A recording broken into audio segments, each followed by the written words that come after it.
Hey everybody, welcome back to Hidden Realms, the God Heist, our first season, episode 9. I am your humble GM, Joshua McGregor.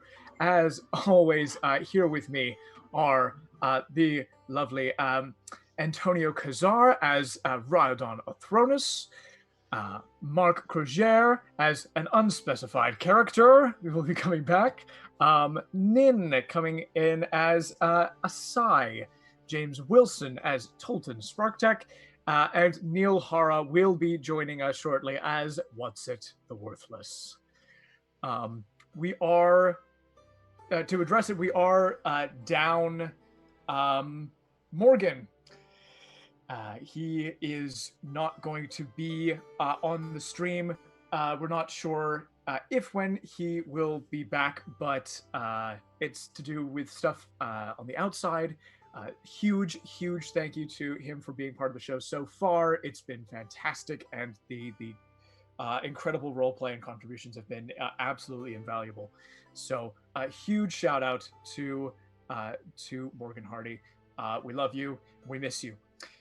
Ralph Whiteley as well, our special guest, who we had on for 3 episodes, has done his due. He'll be going back to work soon, so he is not on as well, but he did his thing. He got to kill a cool demon, and we also really appreciate everything that he brought to the game. Apologies, there wasn't as much fighting as I thought there were going to be in those 3 episodes, but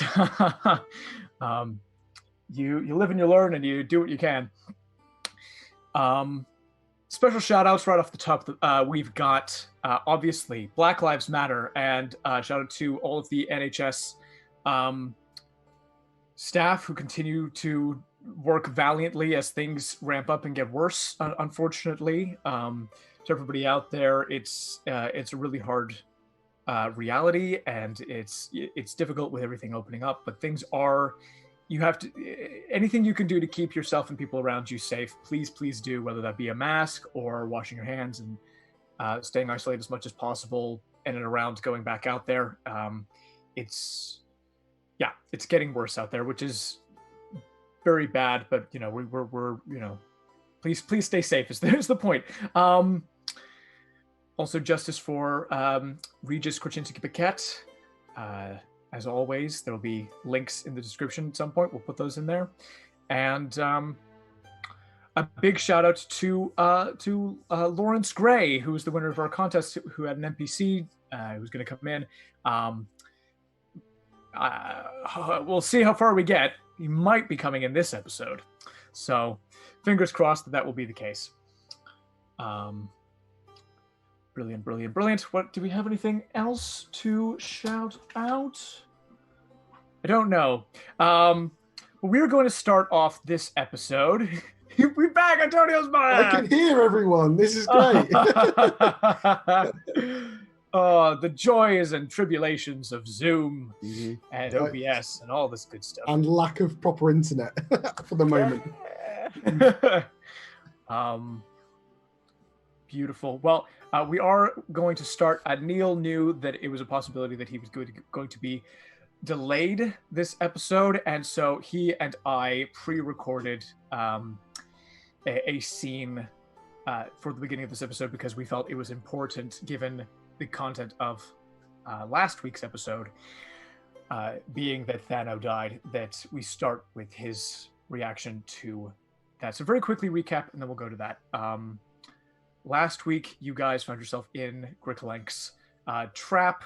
You were very quickly able to deal with him, but he returned as an undead, and Rhydon followed him out and away into a strange, kaleidoscopic, very, very wild magic kind of anomaly. Asai got on a horse and left. Peace out, Asai. Yeah, guys, the clerics Alisfane and Watsit did some crazy stuff, and were terrifying and powerful. Goblin baby, not orcish babies, and chain devils. 4 days. Lieutenant Gustav's men died and were returned as not revenants, as specters. You guys dealt with them and continued on. You came to the city of Necropolis and confronted Garazan, but Garazan was revealed to be Sutagel, the Arcanoloth who'd been tricking his own people and had disposed of Garazan. Later on, you guys talked to him for a minute. Alusvain switched sides and joined him, renouncing Leviatar and his connection to Sygalia. There was a big fight. Thano was revealed to have been made into a secret, into a sleeper agent, and had a battle in his mind against Henua, and learned some interesting things about the Grey Orthodoxy and about that woman, which ultimately culminated in him giving his life to end the curse of Darafel on the Gamath orb. Alusvain also fell and is somewhere out there, joined up with Darafel, waiting for the time when Darafel is free and he can return in all of his evil glory. And Sutagel was killed, and that is where we will pick up now.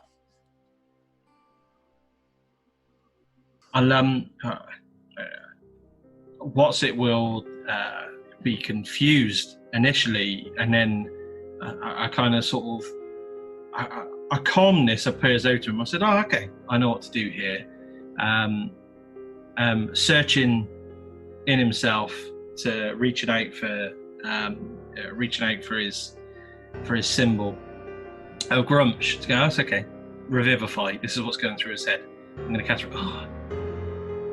And then he says to himself, "Oh no,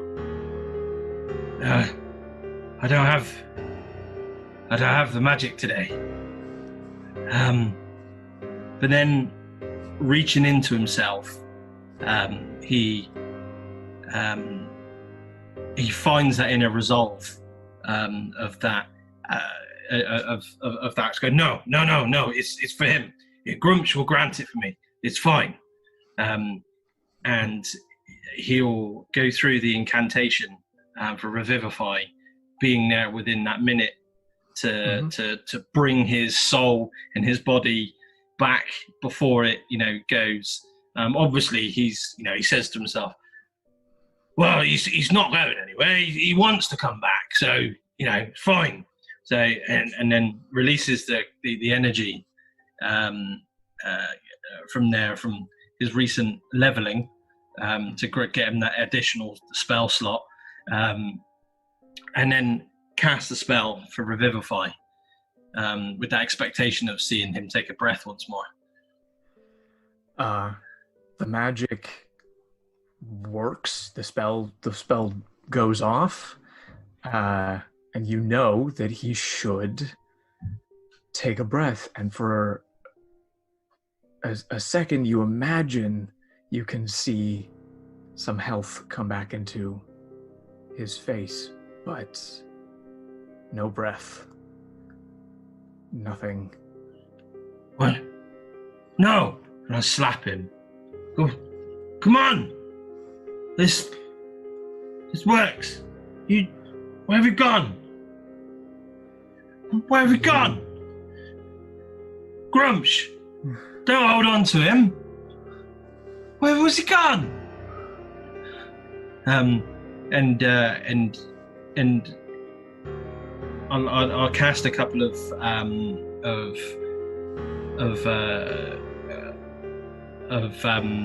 small spells to sort of communicate with Grumsh, to kind of get his attention, sort of thing.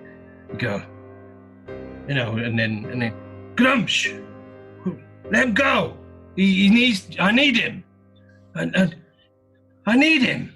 Grumsh, I need him. Where's he gone?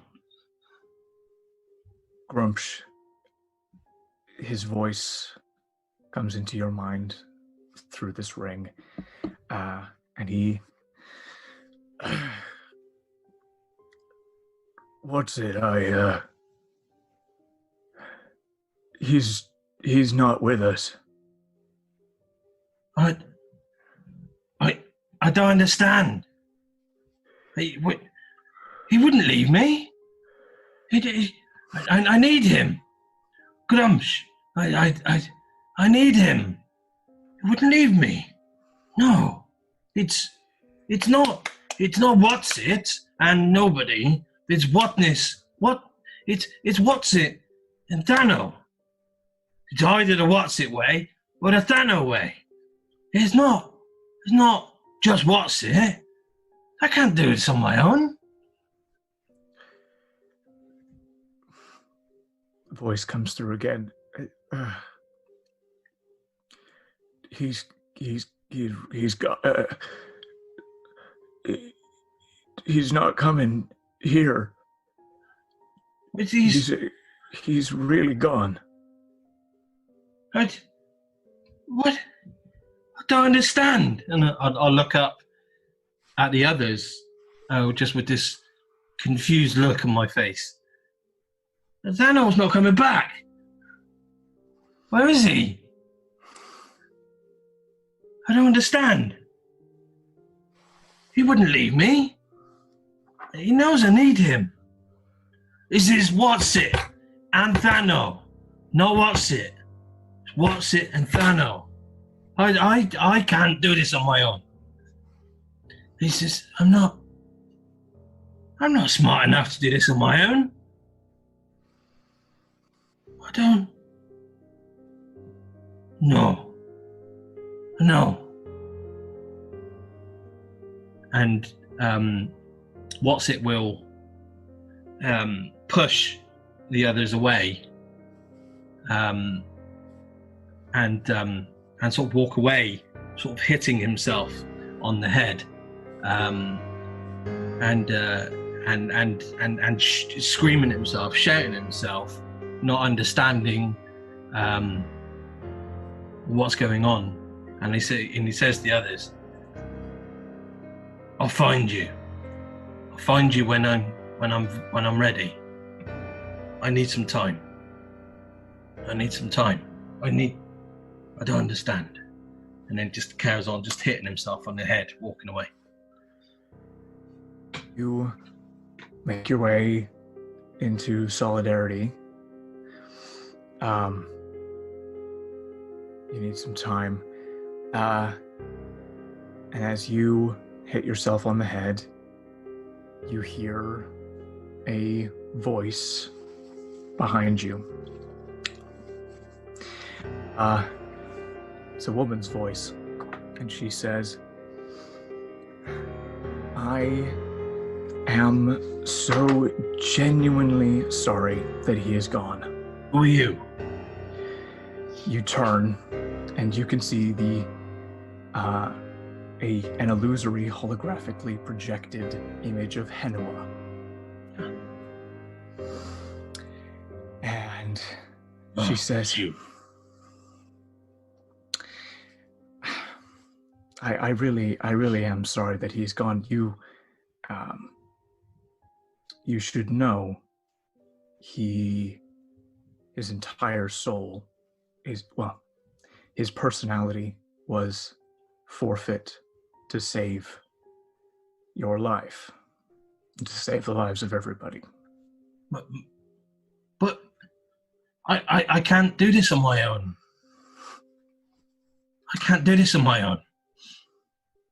The Watsit way doesn't always work.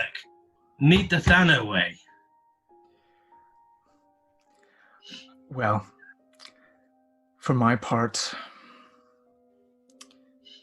I'm just glad that you won't be able to do it.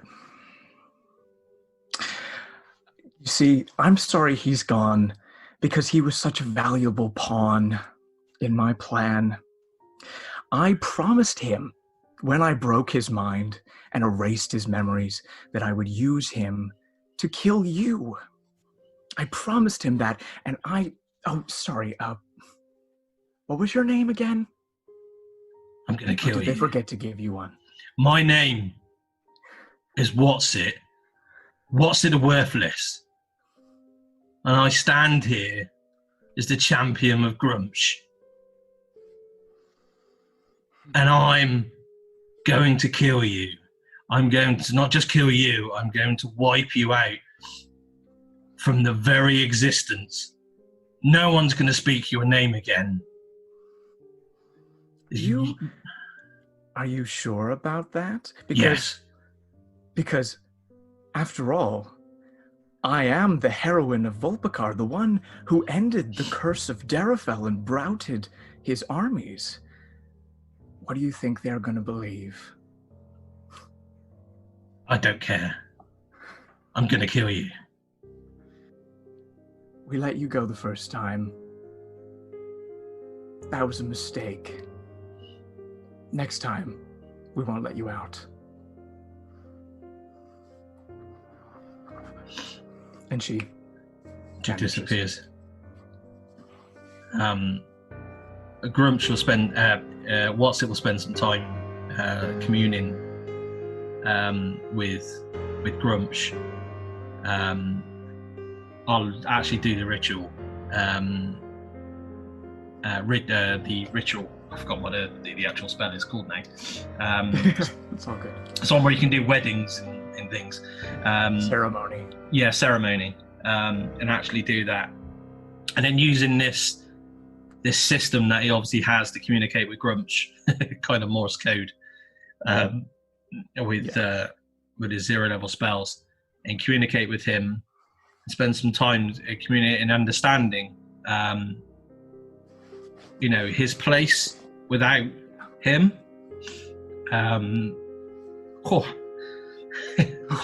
Jeez. Are you okay? Yeah, I'm great. Yeah. It's the method acting coming back in. And understanding his place, because that's what he's lost in this moment. He's lost at this time, that he felt that there was this codependency between the two of them, and he needed him to offset, to balance it. And he doesn't understand how he can do this on his own. So that's what we're going to spend some time talking to Grumsh. Yeah.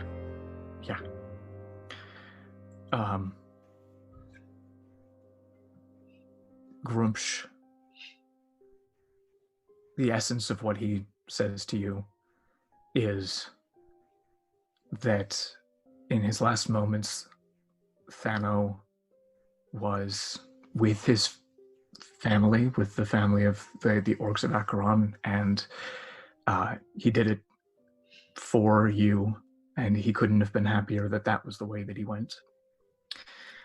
And Grumsh says that he could never do it alone either. And without the support of the people around him, the orcs would have lost a long time ago. And until you can make it home or find us, we'll be there. As soon as you open a portal, we'll be there. But until that time, keep whatever friends you have around you. Yeah. Because you will need them. And as soon as we can be there, we are going to come, and you will never be alone again. Yeah. I've got people here can help, but I am Watsit. I'm not worthless. Dano made me not worthless. Like you do, Grumsh. I'm gonna make him proud. I'll make Thano proud. I'll do this. I'll kill her. I'm gonna kill her. And the other stuff that you sent me here for. But I'll have to ask the others what that was, because I've forgotten. I'm gonna do this. I could do this. Watsit can do this. Yeah. You are going to do this. for him. Yeah. And you... I don't make you worthless, Watsit. I chose you because you are worth being chosen. Well, I could do this. All right, I'll do this. All right. All right. And I will get back. I'll catch up with the group. And I'll catch up with who do I catch up with? I'll catch up with Jim's character. Tolton, yeah. Yeah. And I'll look at him and I'll punch him in the face. And then I'll say, I wasn't crying. All right, let's go on. And then just carry on with the group. The orb that Thano has is no longer emitting any light, no longer has any runes in it. It is a pure white translucent. I will take it. Yeah. And fight anyone else that tells me I don't want to take it. The other thing as well is for Mark's character. I always mispronounce his character's name. Alice Fane. And as everyone else is sort of taking all the various different things on his body, Watsit's going to go up and quite brutally take his head off. And kick it like a football, and then take a piss on his body.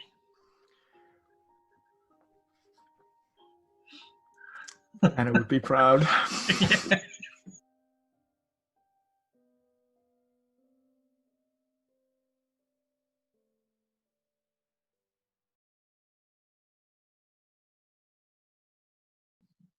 Say when. Alrighty, we're back. Thank you for watching that, and thank you very much to Neil for being able to go to that place again. That's I watched it back before we went on, and yeah, basically, yeah. Right ho, we are going to carry on in the... Goodness, I can't finish a sentence to save my soul. We are in Necropolis. Tolton. Watsit basically goes over to Thanos' body and tries to revivify him. Mm-hmm. It does not work, and when it doesn't work, he pushes you away and goes and takes a moment to himself. You stand in the center of the city of the dead. There are...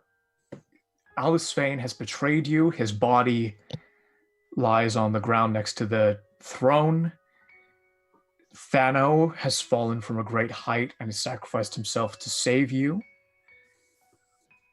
What is Tolton going through in this moment? It's a tough one. Confusion, not understanding. He'd be looking literally from left to right, looking at the other people that are there. There are a few people there, looking at, because you said that all of these undead that were swarming just literally collapsed, didn't they? They just dropped. Yeah. Gustav is there. Mm-hmm. He's killed Sutagal, who rose again. Yeah. Looking at this orb, would look down at Thanos' body, would start looking at it to see why the Revivify didn't work. Because obviously there was the internal conversation of Thano and everything else. I know he sort of relayed some of that to us all, but there's lots that we wouldn't have heard. And and would try to see if these mortal, if their wounds were genuinely mortal, whether that was what killed him, to see if there was anything he could do. He'd get out his, for want of a better expression, defib like gadgets and bits and pieces, and start hammering away to try and see if there was any way of resuscitating him as well. And then start shouting, help, help, come on, don't give up, everybody come over, help, help. We can't leave him like this. This is wrong. Gustav was kind of has a moment of being in shock, but hears your words and nods and comes over. The two of you do what you can. It looks as though Thano, his body is oddly preserved. The fall didn't seem to affect his body very much. It's just that there is nobody inside. It's a husk almost. Yeah. And Watsit comes back, and there's a look of focus and clarity that has come back to his eyes. He walks over to Alice Fane's body, hacks its head off, pisses on it. He goes over to Thanos' body, takes the orb, and says, "Right, let's do this." You get a message through from Alistair and Dust, rather. And Dust says, I don't know what it was you did, but all of the undead, they are re-dead. They're fully dead. This is fantastic. Alistair still needs looking to. I'm on my way to you. I'll be there. I'll be there in a few minutes. He can hear us as well, yeah? Yeah. I'm going to say we paid a heavy price.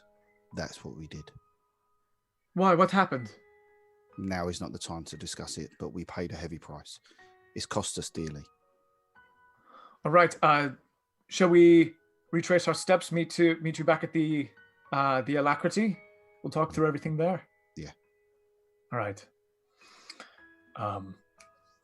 Hangs up.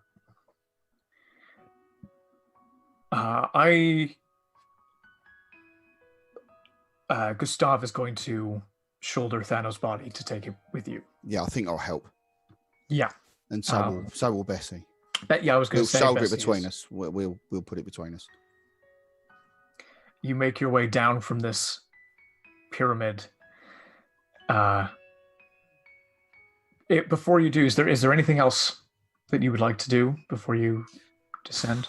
Is there anything else there of any relevance that, looking around, is there anything without sounding like we're going to start, tomb robbing, is there anything that sticks out that looks of benefit to anybody? I'm going to turn to Gustav. Is there anything he would need, for want of a better expression, as a souvenir, of the battle that ensued? Is there anything that that he wants for his men, their families, to take?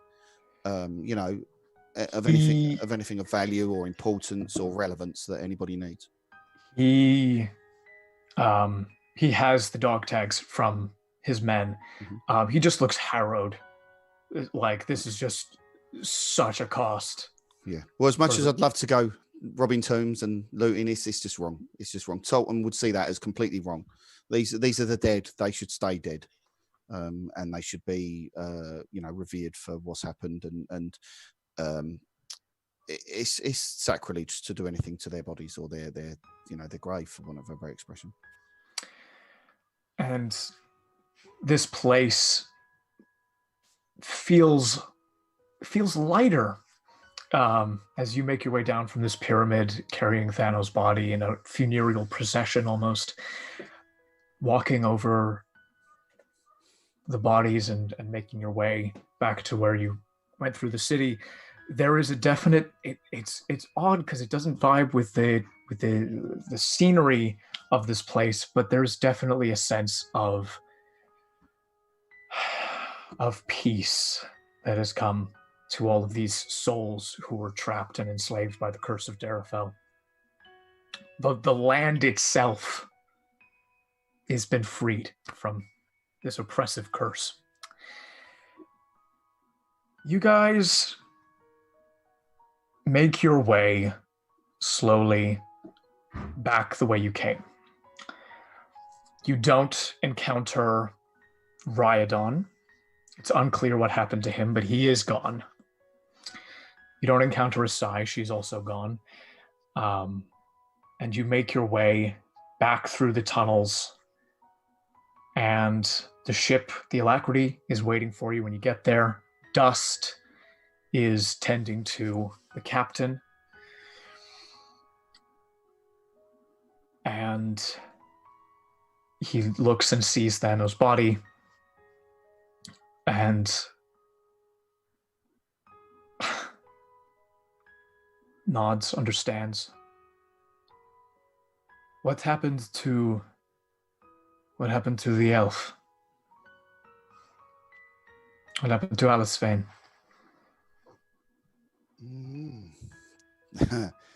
He decided to change his allegiance, shall we say. He was offered something and he decided to take it. And then he disappeared. I don't know where. After, to the best of your knowledge, he is dead now.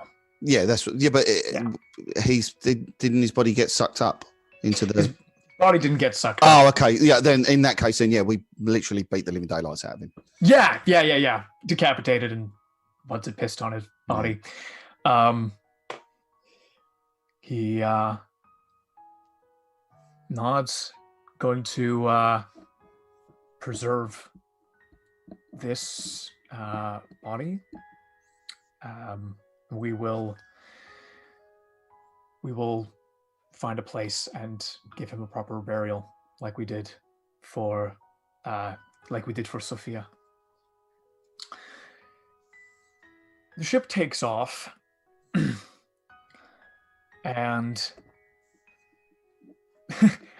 Dust says to you, Tolton, he says, I'm going to drop off Gustav back at Skarsgård. That's where we're headed now. We'll take a couple of days. Maybe we should talk when Alistair is awake. What's on your mind?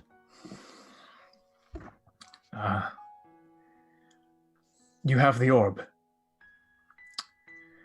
so things can proceed as I find it wrong to talk about the next step in the plan when you are immediately dealing with loss. I think it's more Watsit that you should be worried about.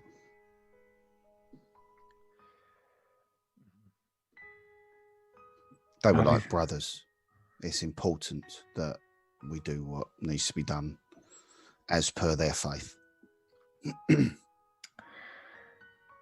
nods. My biggest concern, though, sorry to interrupt, but my biggest concern is whether that will draw attention. Because if Watsit starts to perform some sort of ceremony, we need to shield that from prying eyes. Yeah.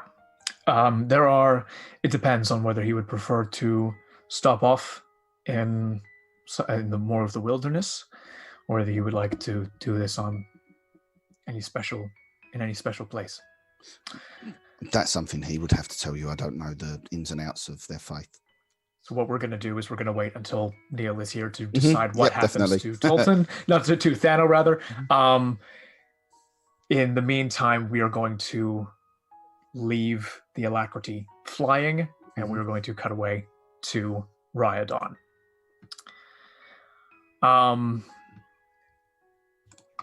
Here we go. Riodon, you chase after the undead Grickelenk as he runs away. Yeah. There is a kaleidoscope of fractured space in various colors that he disappears into, and you are right there behind him. I gun for him without giving any thought. You go right in there, and there is this strange dilating of space. You can feel this lurch as though you're experiencing vertigo and the experience of actually falling all at the same time. Grickelenk is there. We are, for the moment, we are essentially in a very descriptive combat. You have him within your sights, and it is your round. Is he in melee distance? Yes. Oh, bless him. Does an 18 hit? Does an 18 does not hit. Extra attack, or my second attack? Yeah. Okay. 18 doesn't hit. I got an 18 again. This undead version of him manages, in this strange, crooked way with his limbs, is flipping around, like almost like cracking his body unnaturally around your blows. Grickelenk will run! Grickelenk will survive in Darafel's image! Fiends! He is going to attempt a grapple.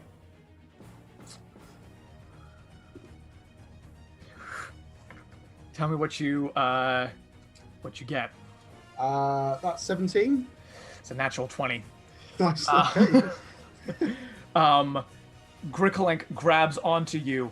All around you, space starts to wheel. You are not underground. Suddenly you are up and you are in the sky, and stars start to fall and wheel around you in meteors that fall like as fast as you do towards a ground that never gets closer. There is a feeling of there's a red haze that starts to erupt from around the two of you that obscures the landscape as he grabs onto you and says, "I drag this one to the furnace realms." A portal opens up underneath of you. There is a sound like grinding glass as you fall, and don't fall through, but rather fall onto, and then stretches like a trampoline down, further. You two are wrapped together in this strange material that isn't a material, it's space itself. And as you are wrapped together, Grickelenk looks at you, and you see skin starts to just evaporate and disappear. And he goes, "The curse, Grickelenk, is..."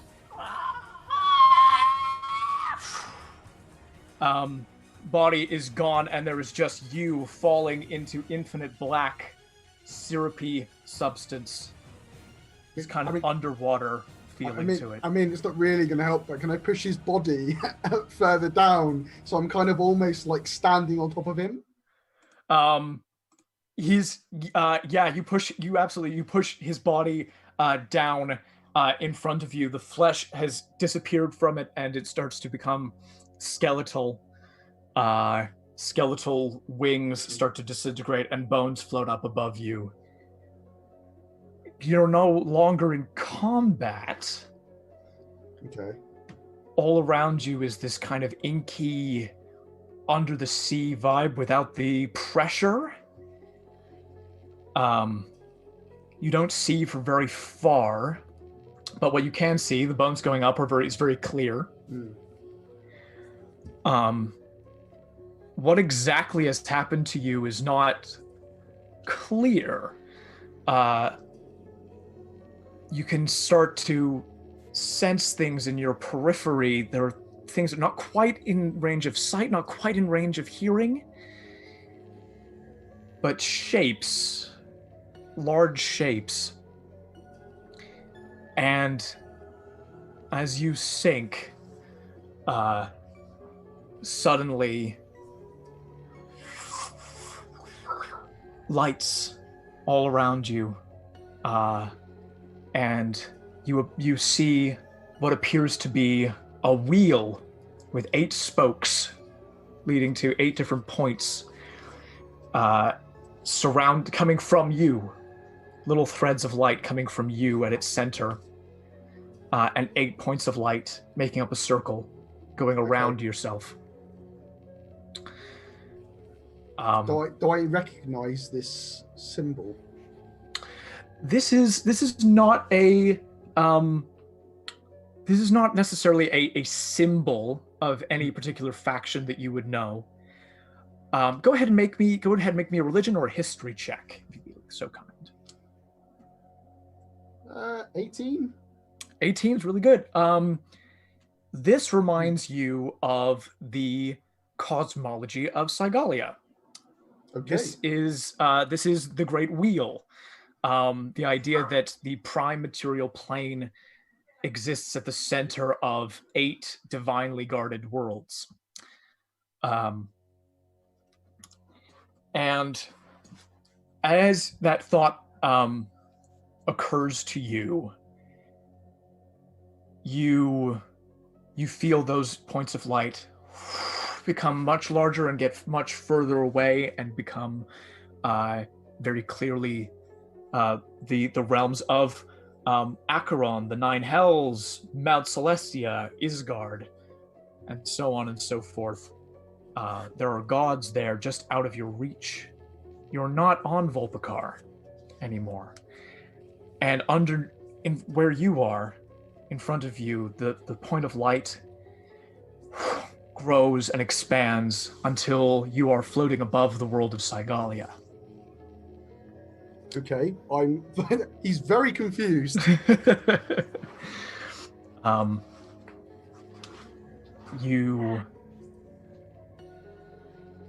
You feel almost like a telescopic view where you don't move, but the world moves around you. And suddenly you are standing over the mainland mass of Sygalia. You are over the city of Garanseal. Home.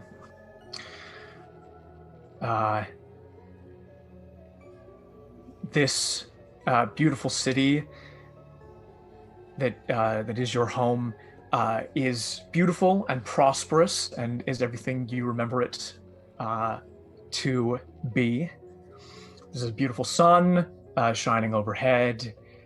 You look down, and as you're looking down, the sun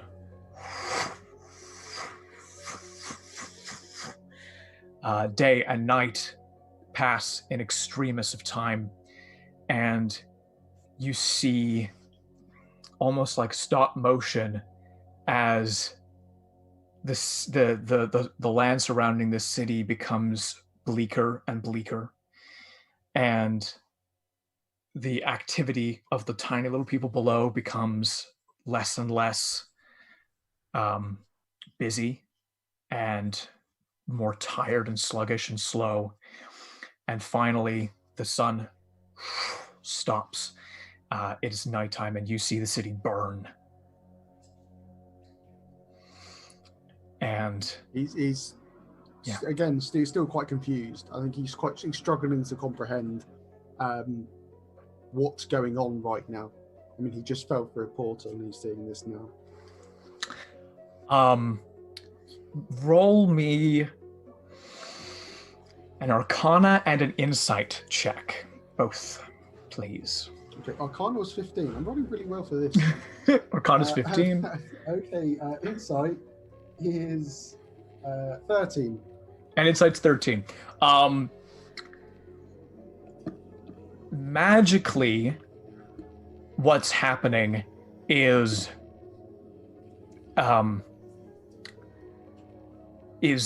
chaotic magic. You are not seeing what is currently going on. There's something being shown to you.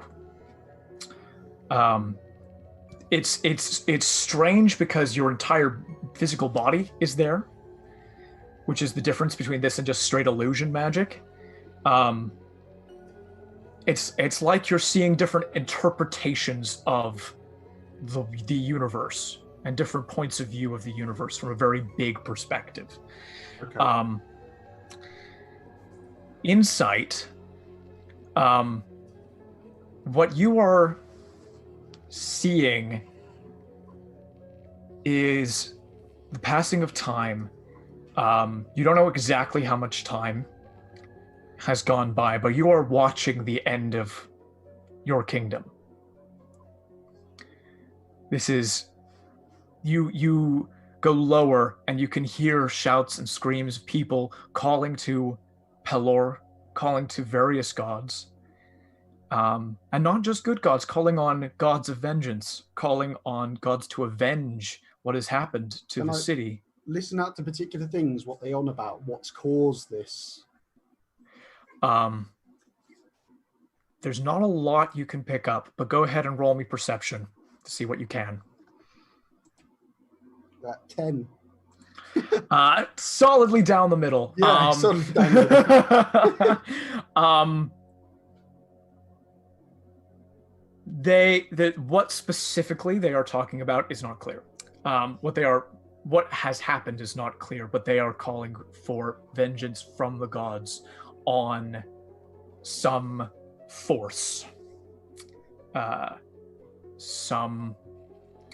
It's not clear whether they are talking about an organization or an entity or an army or a single person, but there is some force that has caused what you are seeing. Not natural. I'm going to look up and go, what is this? What are you trying to tell me? The sun, in response,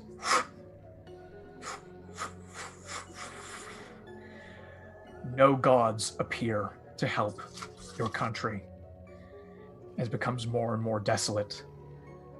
And there are no more people.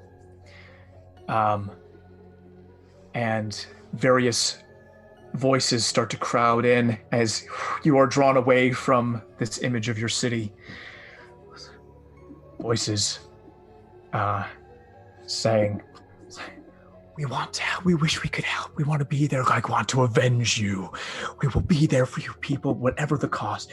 The accord signed. The accord keeps us there. What is this? Everything very abruptly ends. There is black. And then with like a sound of sucking air, you are in a chamber at the top of a tower overlooking a hellscape.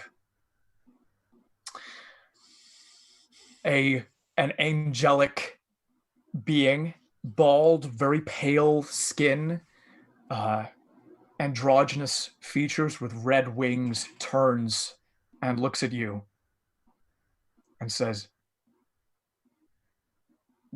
who are you?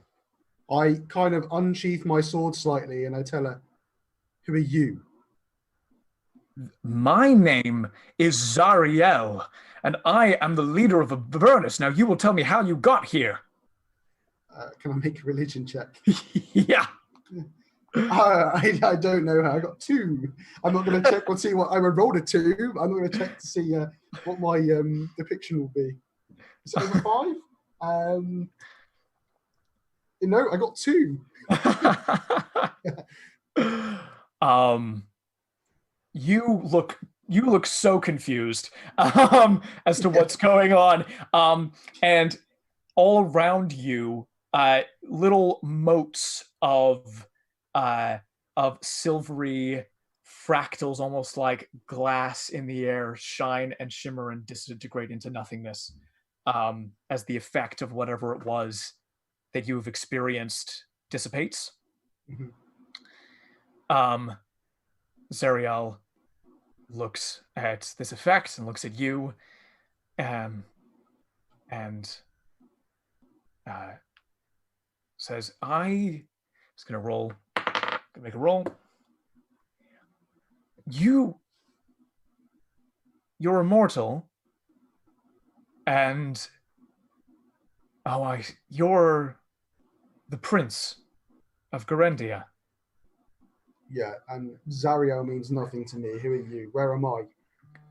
I am the leader of this. I control the first ring of the 9 hells. I draw my sword. She holds up a hand. Peace, mortal. Whatever is going on. I'm having a very bad day. I can see that. I'm not having a great day myself. If you want to trade stories, I'm dealing with a strange newcomer who's trying to breed new devil kind to overthrow me. It's not good.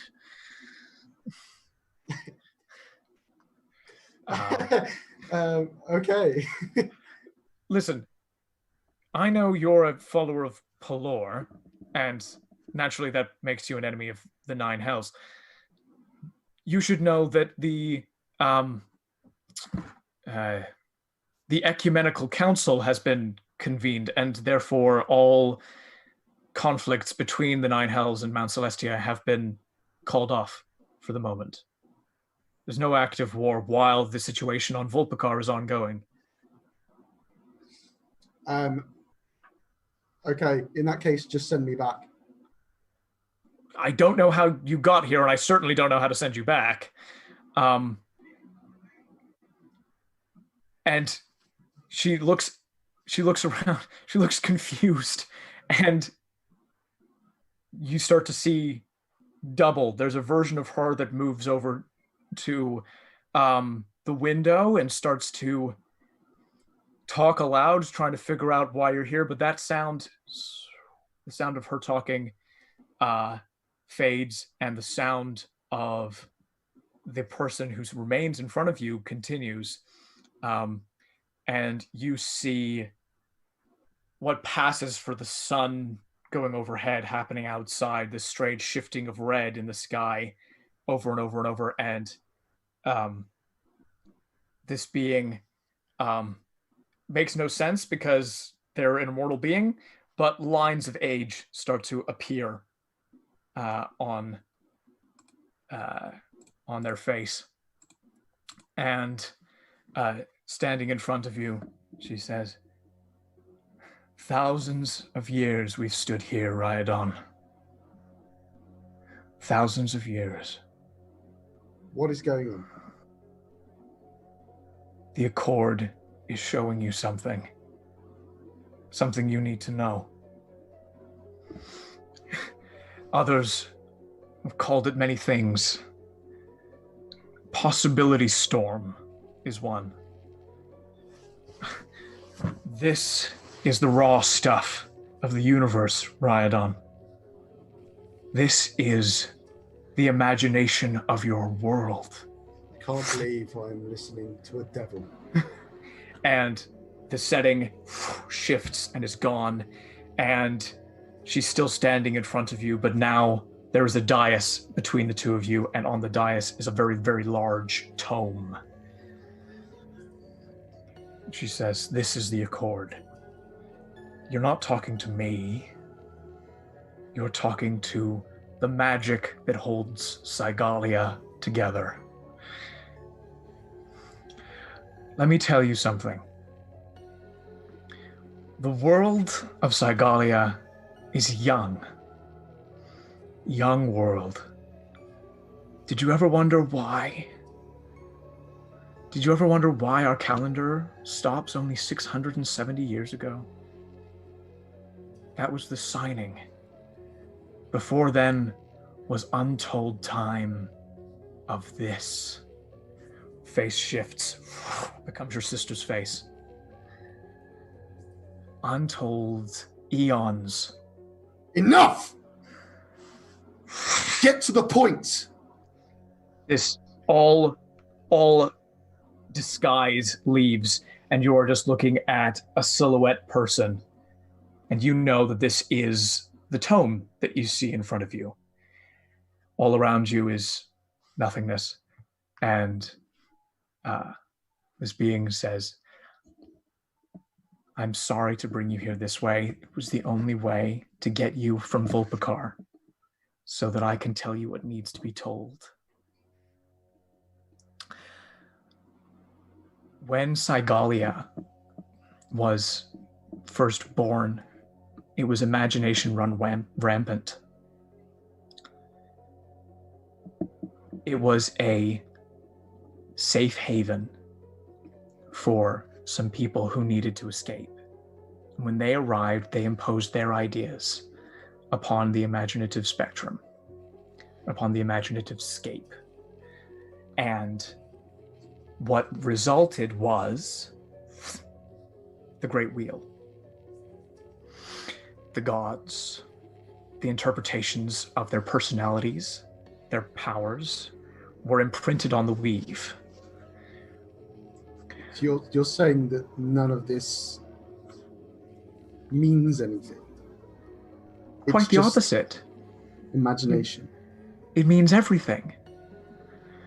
Because now, pats the tome, everybody needed a respite from the imagination. We needed things, you needed things to rest and mean something.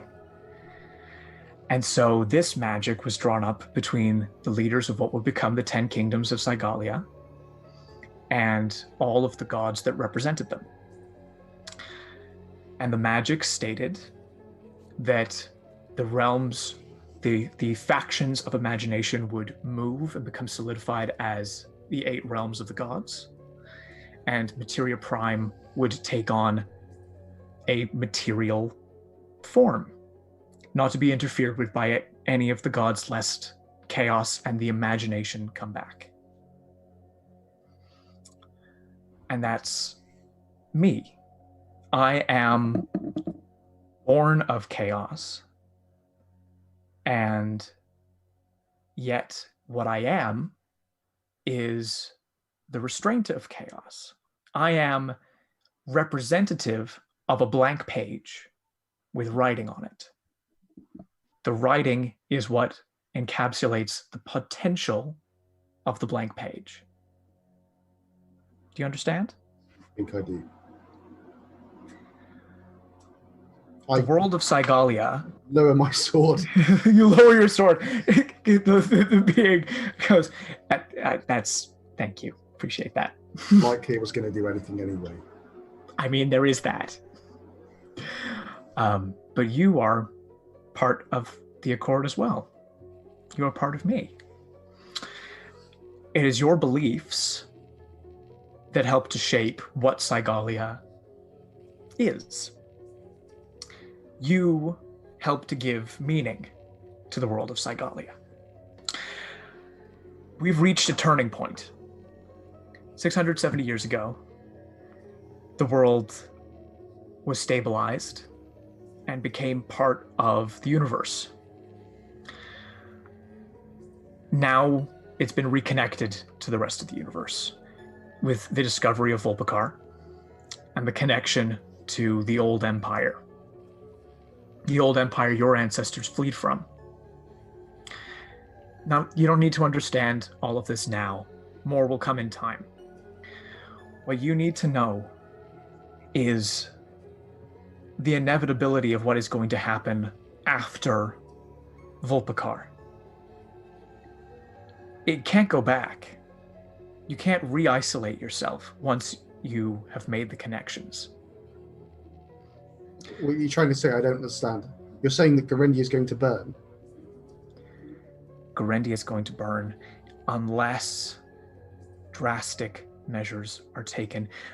One way or the other, others from other worlds are going to come to Sygalia. And unless something is done, Sygalia will not be prepared.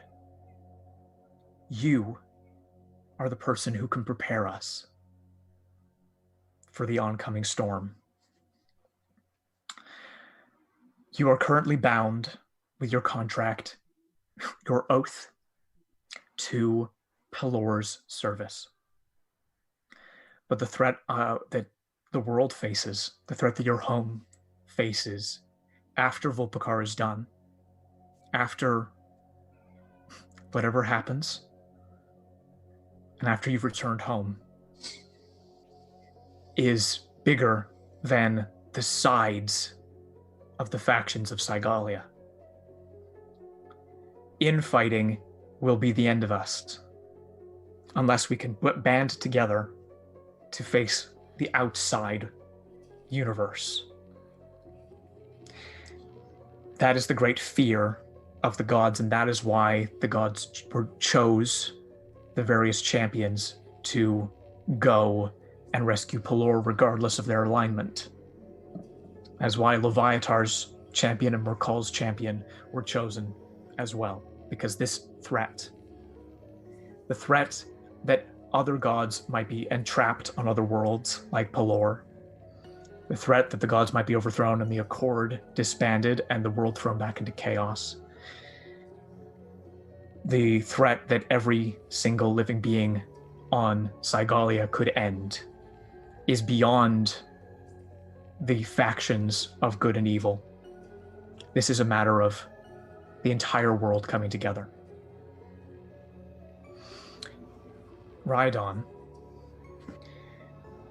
I would like to ask you, are you willing to represent not only the people of Gorendia, and not only people who sign with Pelor, but also those people who are forgotten, the people from the other realms, the people from the other kingdoms? Are you willing to fight for your world in its entirety? Just to get this straight, I'm bound to Pelor because of my bloodline, but I choose to make service to Gorendia. I cannot see Gorendia burn. No. But at the same time, I don't feel like I can trust you. Fascinating. I don't feel like you could trust me. I'm not good. I'm not evil. All I care about is the continuation of Materia Prime. So, if your goal is preservation, then your goal and mine are the same. Then what do you need? Break your oath. Serve all of Sygalia. Take the greatest oath there is. Bind yourself to me, to the Accord, and I will give you power. And your connection to Sygalia will become renewed and strong despite whatever magics are in the way. What you will need to do is do what you are called to. You will need to save us. Promise me that when this is all over, no harm will come to my people. If you're saying that chaos is you, but not you at the same time, then chaos can happen. I am the manifestation of holding back the chaos. And what I can promise is the conflicts of Gorendia and Sygalia will come. But if you join with me, I will be able to help you save your people and prevent the end of your kingdom and your world. I'll take my sheath off my belt. I throw it to the ground.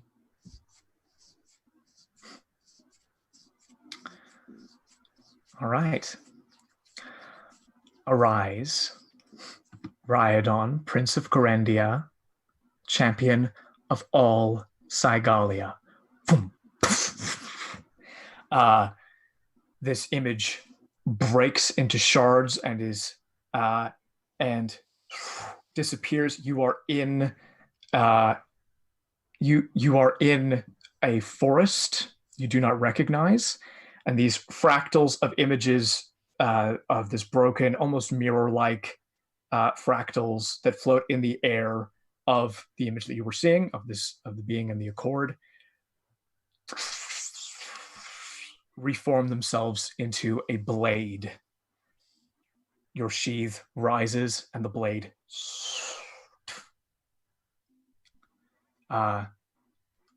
sheathes itself and floats before you. Well, I guess I'll take it. You take it, and you can immediately feel not only the presence of Pelor, as the ring allows, but you can feel the presence of all of the gods of Sygalia.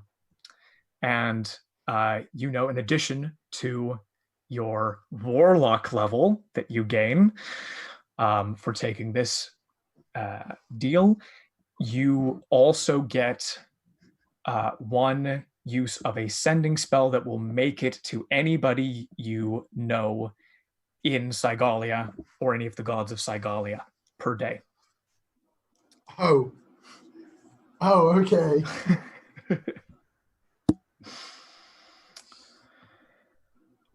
You find yourself in the woods, and we are going to cut away from. Actually, you know what? What is Ride? Let's stick with you for a second. What's going through your head? How does everything feel? I think for him currently, it's like I've said, he's not bound to Pelor like a normal paladin would be worshipping a god. To him, it's the bloodline that flows through his veins, because he believes that the royal blood is attuned to the sun god. What he is bound to, who he is bound to, is the crown or Gorendia itself. Yep. So to him, to protect Gorendia is his duty. So I think there'll be a overwhelming sense of he'd be quite wavered right now, knowing that it's going to potentially burn in the future, but at the same time he's all over the place. He's all over, I'll be honest with you, he's all over the place. Makes a lot of sense.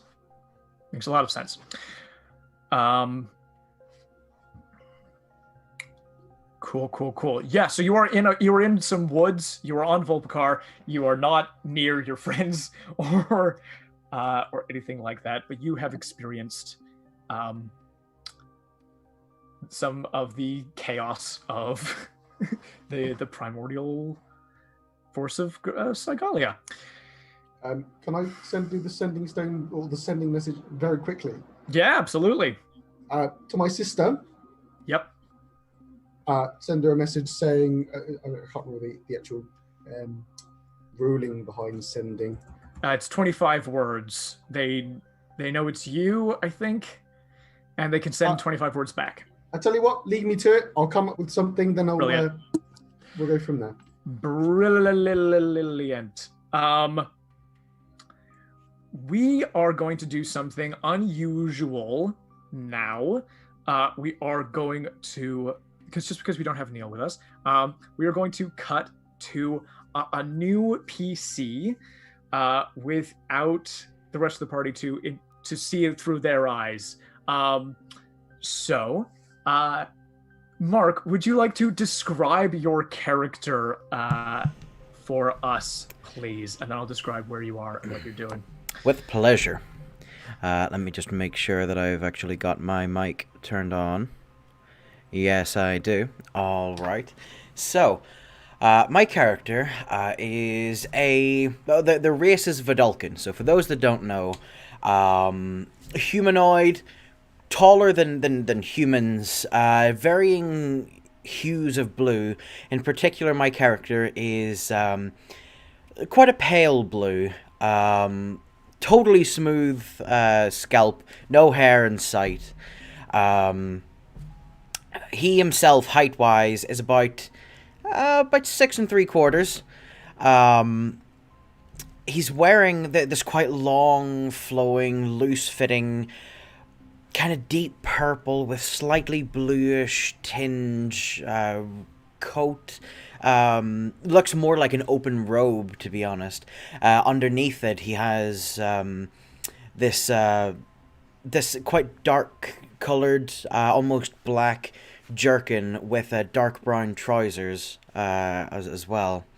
But rather peculiarly, he has this rather strange, bulky pair of gauntlets, I suppose more bracers on, which look to be a sort of dark, almost gunmetal grey for the base, with these slight domes going around it that are very faintly glowing. He has a very similar looking pair of boots on that have the same sort of effect, but the boots also have these like glowing stripes that go up along them, which seem to almost pulse vertically with this very faint light again. And on top of that, he is ever so slightly hovering above the ground. And accompanying him is this rather old, tired, long-haired, kind of matted, scars, maybe the odd patch of fur missing, mangled ear, and, well, quite large wings, but the rest of its body is that of a cat. It's sort of a light grey in colour, and if ever a cat could have an expression that says, "I am beyond sick of this man," that's what this cat has. Yeah. He then has on his back quite a sizable backpack. Strapped to it underneath is a fair stack of books. And he's then carrying in his hand this long metal rod, a quarterstaff essentially, which also seems to be glowing just very faintly, very reminiscent of the bracers and the boots. But this time the light is a slight blue shade. And that is my character. Brilliant. Your name is? Olden Mathravan. Olden Mathravan. Is Vidalcan like Henua and like Erua, who is they're all Uas. Erua, who is the leader of the Exalted Wardens.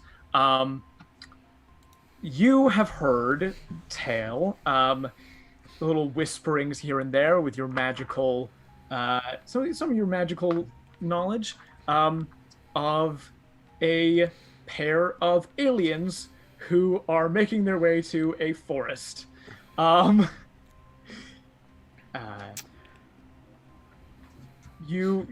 Obviously, people coming from beyond the stars, dimension hopping, all of this is very interesting for you and the kind of things that you are. Absolutely. You're not. You definitely know about travel between worlds already, but the fact that nothing like this has happened in the last 70 years is big. And so you have a hot tip on where these two people are headed and are making your way to try to intercept. You make it to the northern section of the Forest of Whim. All right. On the Vulpikar Nep. This this forest was during your time in the Orthodoxy was labeled as a place where like just maybe stay clear. It's one of those forests where people go in and they never come back out. Of course. It's you know, when even though the battles between like in all the battles between Seriphiel and Darafel, they never went near this forest and they never touched it, and it survived all of the crazy shit that happened. Sorry, all the crazy stuff that happened to the world that like broke it to pieces and made the all of the moons happen. So it's just one of those places. So that's your knowledge as you come to the edge of this forest. What is your reaction when you get to the edge? All right. So when I get to the edge, sort of stop and I take a moment to just reflect over exactly what it was I heard. So I'd heard. What was it exactly the room I'd heard, that they were passing through, or that they were to be spending some time here? The rumor that you heard was that the aliens had gotten stuck here, and looking for a way back, they were making their way to the heart of this crazy forest. Okay. Do I feel like I'm probably here before them, or do I get the feeling that they're already in there somewhere? You get the feeling that they've probably made it in. All right. Then I sort of look over my shoulder, looking for my flying companion. And I say to him, "Could you be so kind as to do me a small favor, 16? Wow. Wonderful. I'm going to have you. You will enjoy this very much. You'll get to stretch your wings. It'll be wonderful. You're going to fly into the forest, the wonderful forest that absolutely nothing bad ever happens in, and you're going to find these aliens. I have no idea what they look like, but I hear they look surprisingly normal." Wow. Yes, exactly, 16. Now, while you do that, yes, okay. And Fully gone. he turns around and he rubs his hands together and he goes, "Right. I suppose I should set up somewhere nice and comfortable and warm for our new companions. Right, let's see." And he sort of looks around for an area that looks particularly rocky. And make me a perception roll. All right. Okay, that's semi-good. What's my perception? The roll was a 10. Let me find my perception. It's a +3, so 13. 13. Okay. Cool. You were able to find a reasonably rocky place to set up tent. With a 13. Yeah, sorry. I'm gonna let you keep going. You go. Okay. Do what you were gonna do. So what he does is he rubs his hands together. He looks around him, finds an area that there's a fair amount of rocks, sort of sticking up a little bit. He goes, "Right, time to get to work." And he picks up a rock, and he holds it in the palm of his hand, and it starts to slowly levitate up into the air and vibrate, and then it launches forward about 15, 20 feet ahead of him. And he sort of focuses on it, and the lights on his gauntlet start to glow brighter, and then the light almost seems to collapse in on itself. And as it does, the rock turns into almost like a small black hole, as other rocks start shooting up out of the ground in a sort of planetary creating accretion effect, which form together to make this large 2-story tower as I cast Galder's Tower. Beautiful. And I make one of the floors let's make it a lounge with couches, armchairs, side tables, and footstools. And we'll make the second floor a washroom with toilets, wash tubs, a magical brazier, and sauna benches. Lovely.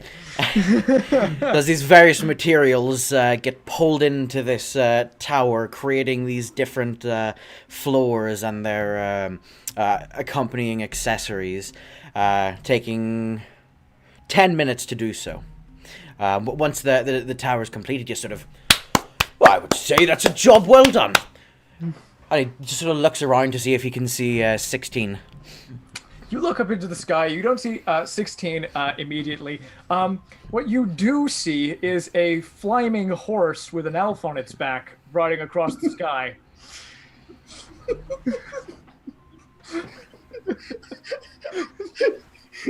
I can show you the world. Am I having an episode again?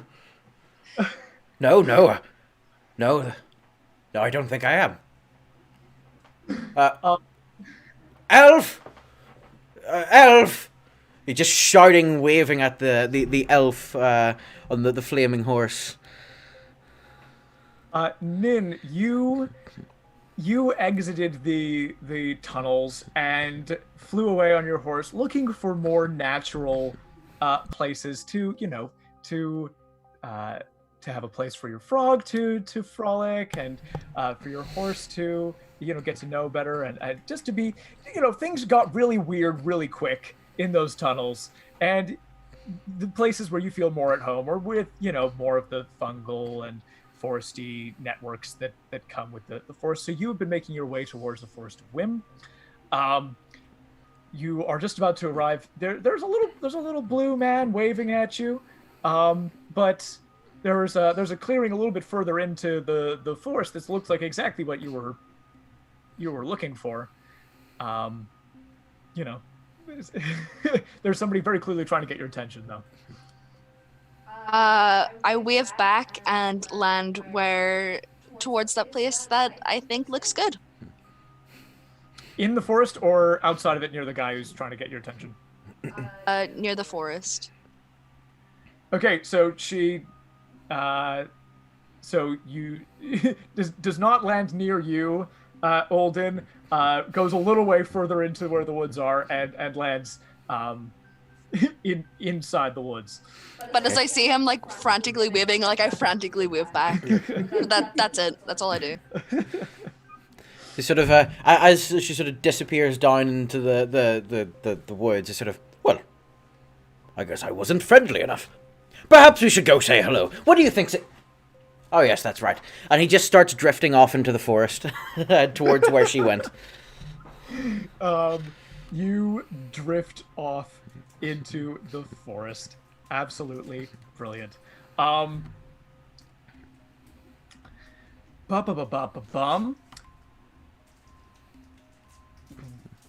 Ryadon.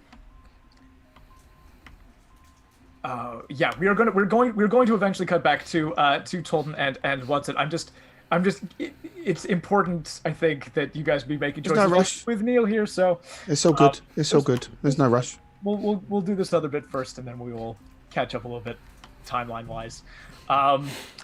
Ryadon, you actually are the recipient of a sending spell. Okay. And you hear. Wait, I actually might have written down what the sending was.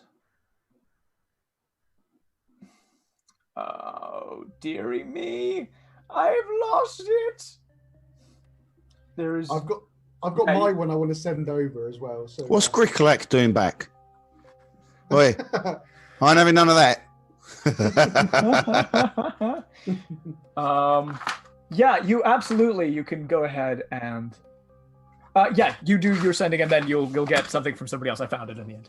Right, here we go. So we're ready for the count. Ready for the count. There should be 25. I might have. Let's go for it. So, sister, I am safe. Trust me when I say these words. Call meeting with all of Sygalia. Everyone to agree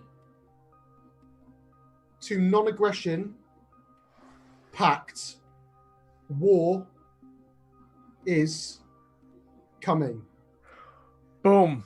Right on the money.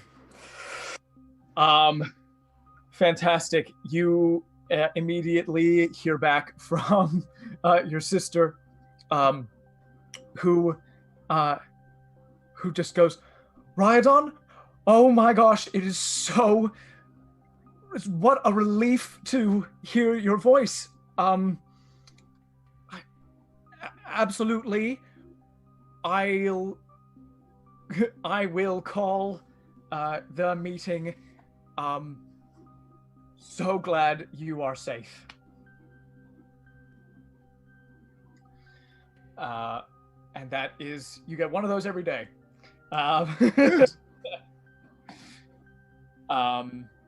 You still have the ring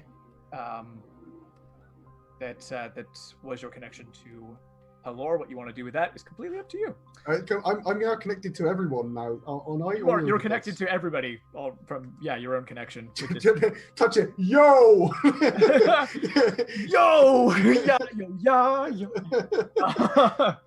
No, I don't do that. Amazing. You hear the voice of a different sending almost immediately afterwards, which is very disconcerting, which says, it's Aegeus. You alive? Me and Licarian alive. Escaped Orthodoxy at Rix. Meet at Forest of Whim. Glymerosa can contact Sygalia through barrier 4 days. Good to hear your voice. En route now. Cool stuff. So that obviously was Aegeus Rothanel, the champion of Koromon. Yes. And the other person that he mentioned you would also know is Licarian. This was the champion of Melora, the nature goddess. He's a druid who came with you as part of the initial diplomatic team, and he happens to be the contest winner NPC. Thank you, Lawrence Gray, for this character. Whoop, whoop, whoop. We'll get to actually meet him in a bit, but he's very cool. So you get that, and then a third voice in your head that says, wow, yeah, that's a lot of voices in your head, eh? Hi, I'm your sword. What? Yeah, I'm your sword. Cord sent me to help you. What? Yeah, I'm your sword. Cord sent me. Can I take my sword, unsheath my sword, and put it on the floor? Yeah, sure. You put it on the floor, and the middle part of it like fractalizes and like moves like a mouth as it talks, and it starts to talk, and it just goes, right. So now you may do with your cord. You're going to be connected to all of Sygalia, and and basically you can channel some power through me, and I'll give you some powers. It's nice to meet you. I guess it's nice to meet you too. Excellent. Okay, I put him back in my sheath. I mean, he doesn't know what to do right now. I'm not the Accord. I'm like, you're just the sword. I'm a sword. I'm a being with powers that you can have. Have you got a name? Not yet. Would you like a name? Sure. I'm very new. Let's come up with a name in a new contest.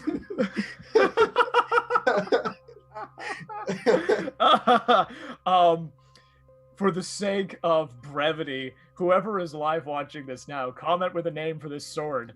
And we'll see what you come up with.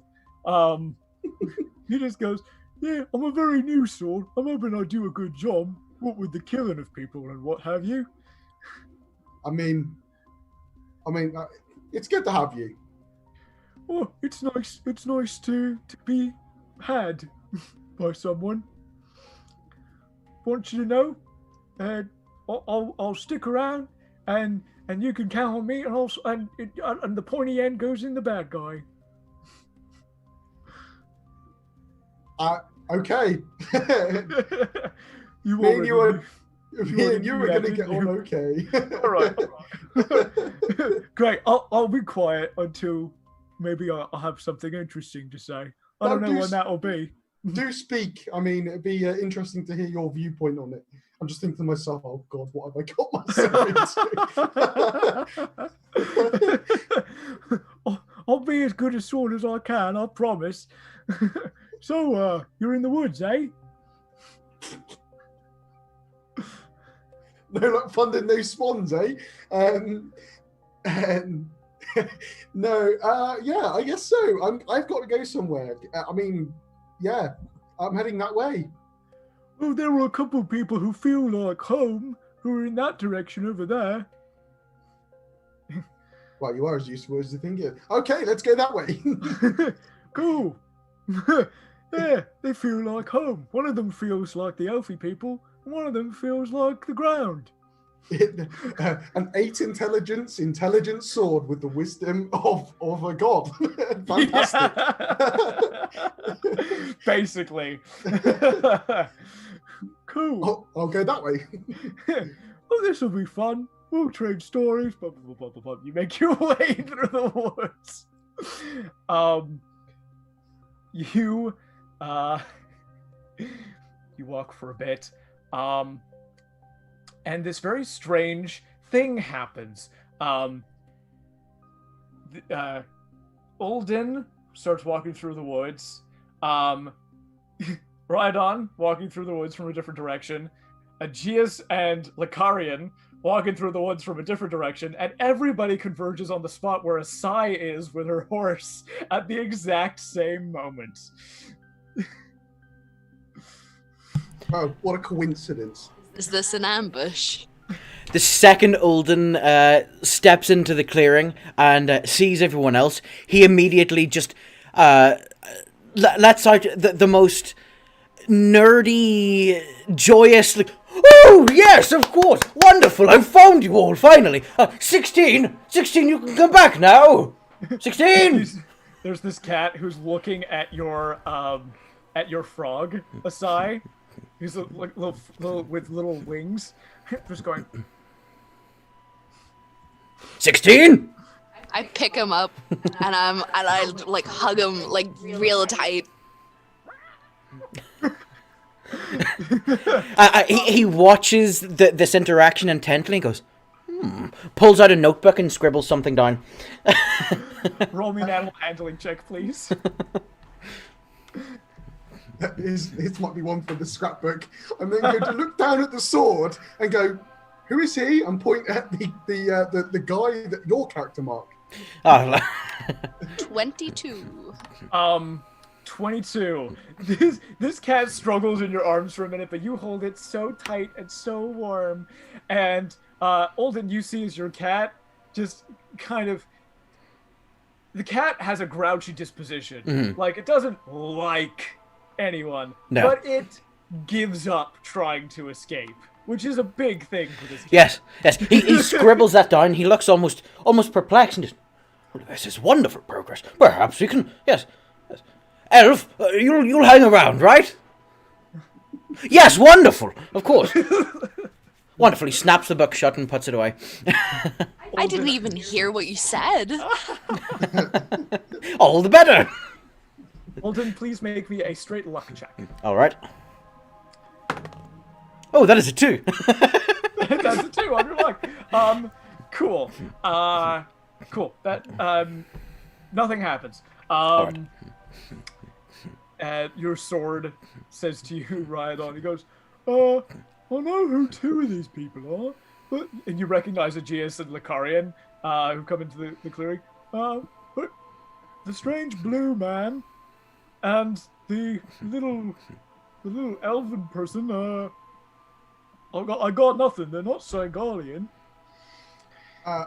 Okay, that's really good to know. Hello there, shiny armored man. Hello. Aegeus looks over at you, Rhydon, and goes, old friend. Hey, how's it going? It's much better just for seeing you. How the heck did you get here so fast? Comes over and embraces you. Yeah, I do the same. Yeah. Oh yeah. The other character the figure that you see is Lucarian. I'll do a quick description of Lucarian for you. Throw it up in the picture. Lucarian is tall. Lucarian is like he's on his way to 7 feet tall. A human wearing a wolf's fur over his head, wolf's skin over his head, with 2 cyan light blue lines going down his face, carrying an ornate carved wooden staff. This guy looks like the druidiest druid of all time. Has he got like mice like crawling all over him and stuff? He doesn't have mice crawling all over him. He looks fairly clean. Damn it, Lawrence! Where's the rabbit? No rabbit, but next to him is a grizzly bear with armor. Nice. With like thick, almost Skyrim Nordic armor on. This is the bear Lazarus, who is his companion and familiar. Lucarian calls over and goes, "Oh, right on. It's really good to see you." I hold my hand up again. You know, embrace it. Yeah. He leans down a little bit too. Like you're not short, but this guy is massive. My crescent on my head would probably, touch his nose. And then he turns and looks over at Asai and says, "And another keeper of the a guardian of nature. It's very good to meet you as well. Well met, young elf friend." She just sort of looks at him like confused and like, that puppy thing. She's like, huh? What? I'm gonna point at you and go,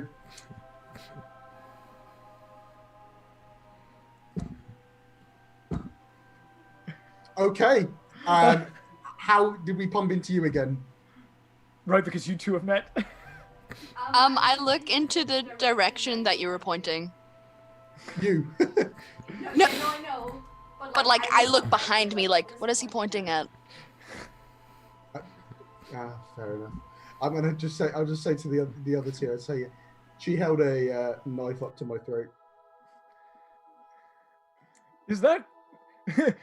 Aegeus goes, "Is that true? What? Why? Why would you do that?" It's fine. It was a situation that was completely out of her control. The first thing she did was to hold on to something that she would feel that would preserve her life, and it did. It worked. So there we are, and I'm alive still. So fantastic. Well, that exchange. Oh no, go ahead. I was just gonna say that I just go over to my horse, point at it, and then pet it. Bear trundles over, says hi, and he just. And the bear says hi. Yeah, the bear. Not with words, but. No. But the bear is friendly towards you, and. I pet him too. Bear likes you, and just Lucarian says, "Well, Lazarus seems to take a shine to the girls, so I'm sure she's all right." Yeah, and fiends do as well, by the looks of things, pointing at the horse. There is that. That is weird.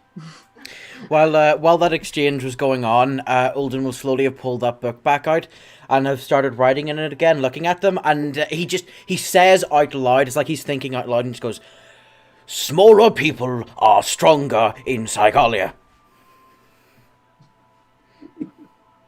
Smaller people are stronger in Sygalia. Beautiful. I don't know what that means, but it's beautiful. I also don't know what that means. And you, local. I point at your character mark. Me? And he points at himself with a quill. Yes, you. Do you mind coming? Well, actually, if you'd prefer, you could come with me. Just look at the other two, like. They look at you quizzically, like, we don't know. Do not understand basic suggestions. We would be happy, and it's very kind of you two. So, yes, we'll come with you. We have a couple of questions. Well, yes. Do ask. While we're walking, that was the... Sorry, we shouldn't be based off assumptions. I think I should be a bit more precise as I look to the other two. Regis is like a fellow diplomat. This is the guy whose father has the high seat of the council. Is the king in name. In Rothanel. You guys have been friends for ages, and he, like most high elves, are complete snobs, and he is one of these guys who's like, I'm gonna go against the grain and try to open up the borders of my country and make change when I become the leader. He steps forward and he just says, perhaps we've just not been clear enough in our introductions. Hello, we are Aegeus Rothanel, Licarian. Yes, you're aliens. Right, that's one word for it. We're Sygalians. We're from Sygalia. Yes, you're aliens. I suppose we are. Yes. Relative. Do not understand Vulpicarian common. What is your name? My name is Uldin. I suppose around here, some people would know me as, what was that asinine title? High Warden? These guys... Okay, I'd rather not come with you. Sorry? Draw weapons, get into battle stance, look at you. Yeah, I'm joining you on this one. I get out my knife and I start carving into the closest tree, trying to spell out his name phonetically in Elvish. So, as everyone draws their knives, Uldin just, when he starts looking around him, where are the enemies? Hello? Do you see them, 16? You're a High Warden? As in, from the Grey Orthodoxy? Well, in a technical matter of speaking, yes. But you're not trying to capture and or murder all of us? Why would I do that? Perhaps we should hear out your story. I would think Sygalians believe everyone is out to get them. Extreme paranoia. Well, some other people claiming to be High Wardens have been hunting myself and Licarian, and we've lost a good number of our people to them. I dare say. By chance, was there a rather sinister, well, one of me? A Vidalcan woman named Henua. Yes, Henua! Oh, you know her? Well, yes, of course! A right witch she is. A little sigh of relief goes through these two. As I shoot my sword, I go, Henna was a really bad person, as I say it to my sword. And the sword goes, oh, because I was out of loop and I didn't want to, like, interject and say. Have you all met Henua? Not in person, but we've been dealing with, especially her inquisitor, Valakal, has been coming after us. Ah, yes. Well, I mean, I can't exactly say that I personally trust Henua. Frankly, I wouldn't trust her as far as I could throw her, quite literally. However, I do trust Erua's judgment, and he had a reason. Well, that's... You talk to the locals, like we have been doing. It seems like she came out of necessity. She helped clear up Seriphiel's armies in the north, and that was her role for a while. Licarian just shakes his head and says, Sometimes we employ destructive forces to protect what we love. It's easy to forget that can corrupt. The ends justify the means. Exactly. Interesting chat.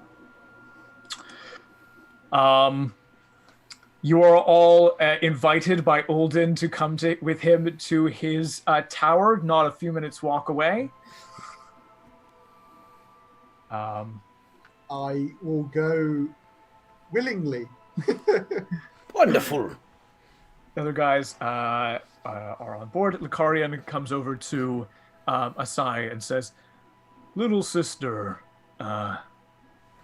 would you care to join us for a spell?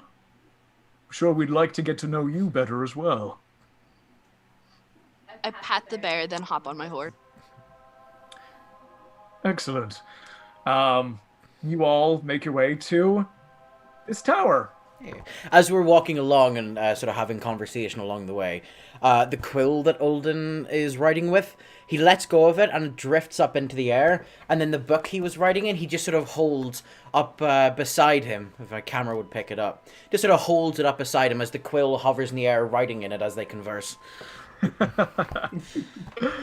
And as you guys make your way to the tower, and you see this lovely floors that have been constructed to welcome you, we're going to have a little break there and come back in about... Actually, we are going to be going a little bit shorter on this episode. Do you guys need a break, or should we power through for another... I wouldn't mind 5 minutes just to get some water and something like that. Beautiful. We'll come back. We'll be back as soon as we can. All right.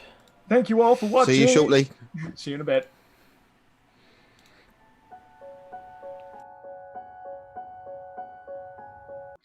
And we're back. Thanks everybody for sticking with us after the break. We return to the story of the Sygalians, who are the aliens on the world of Vilpikar. We are going to come back to this group that has convened on the edges of the Forest of Whim, because we have a couple of things to get through before the end of the episode. And anything that Neil would like for Watsit to do, if he makes it, we can retroactively add in. It takes a couple of days, Tolton, but you sail back toward Skarsgård. But before that, a few hours into your flight, the sending stone connected to Irela Vast and the force of Dreltar and rat folk that you had spoken to comes on, and you hear the voice saying, we are about to engage what looks like the very, very last remnants of Darafel's army. These are just the fiends that are left over, because all of the undead are gone. You guys have done an amazing thing. You've freed our people from the ambient oppression of this curse forever. It's truly a miracle. We can't thank you enough. But we are going into battle with them in just a moment. I just thought we would let you know what was going on. We've hemmed them in. There's nowhere for them to run. We expect to take some losses, but hopefully keep it minimum. And this might be the final conflict that my people see for a very long time. Ah, perfect. It's all in a day's work. We're more than happy to help. You cannot know how much we appreciate this and what a welcome we will give to you when this is all over. Right.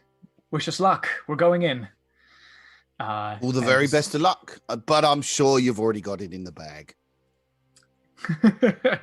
we do. We've got this. Sending stone cuts off. A little bit of time passes.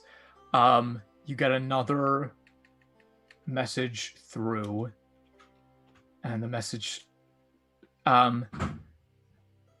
says,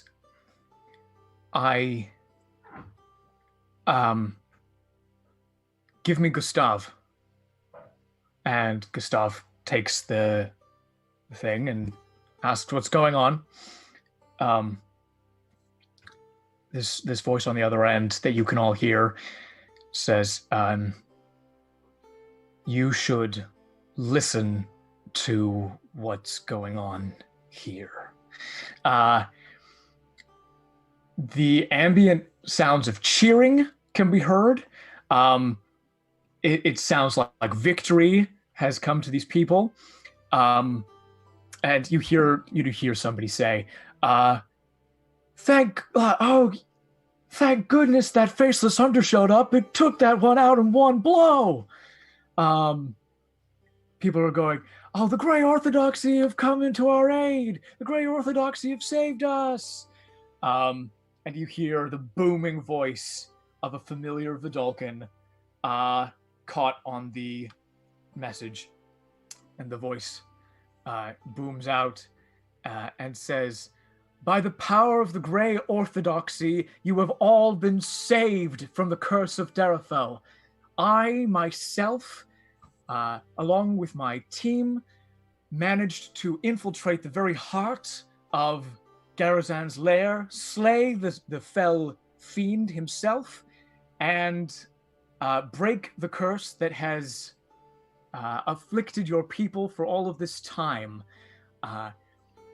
The fugitives who were caught in aid of these foul beings, the true enemy of our world, these interlopers from Sygalia, managed to escape and are being given refuge on a pirate ship captained by known enemies of the state. All of you can rejoice knowing that this main threat is over, but we need to continue to be vigilant, for there is one more threat, and that is the looming threat of invasion from another world to look out for. We are going to protect you. I am going to protect you.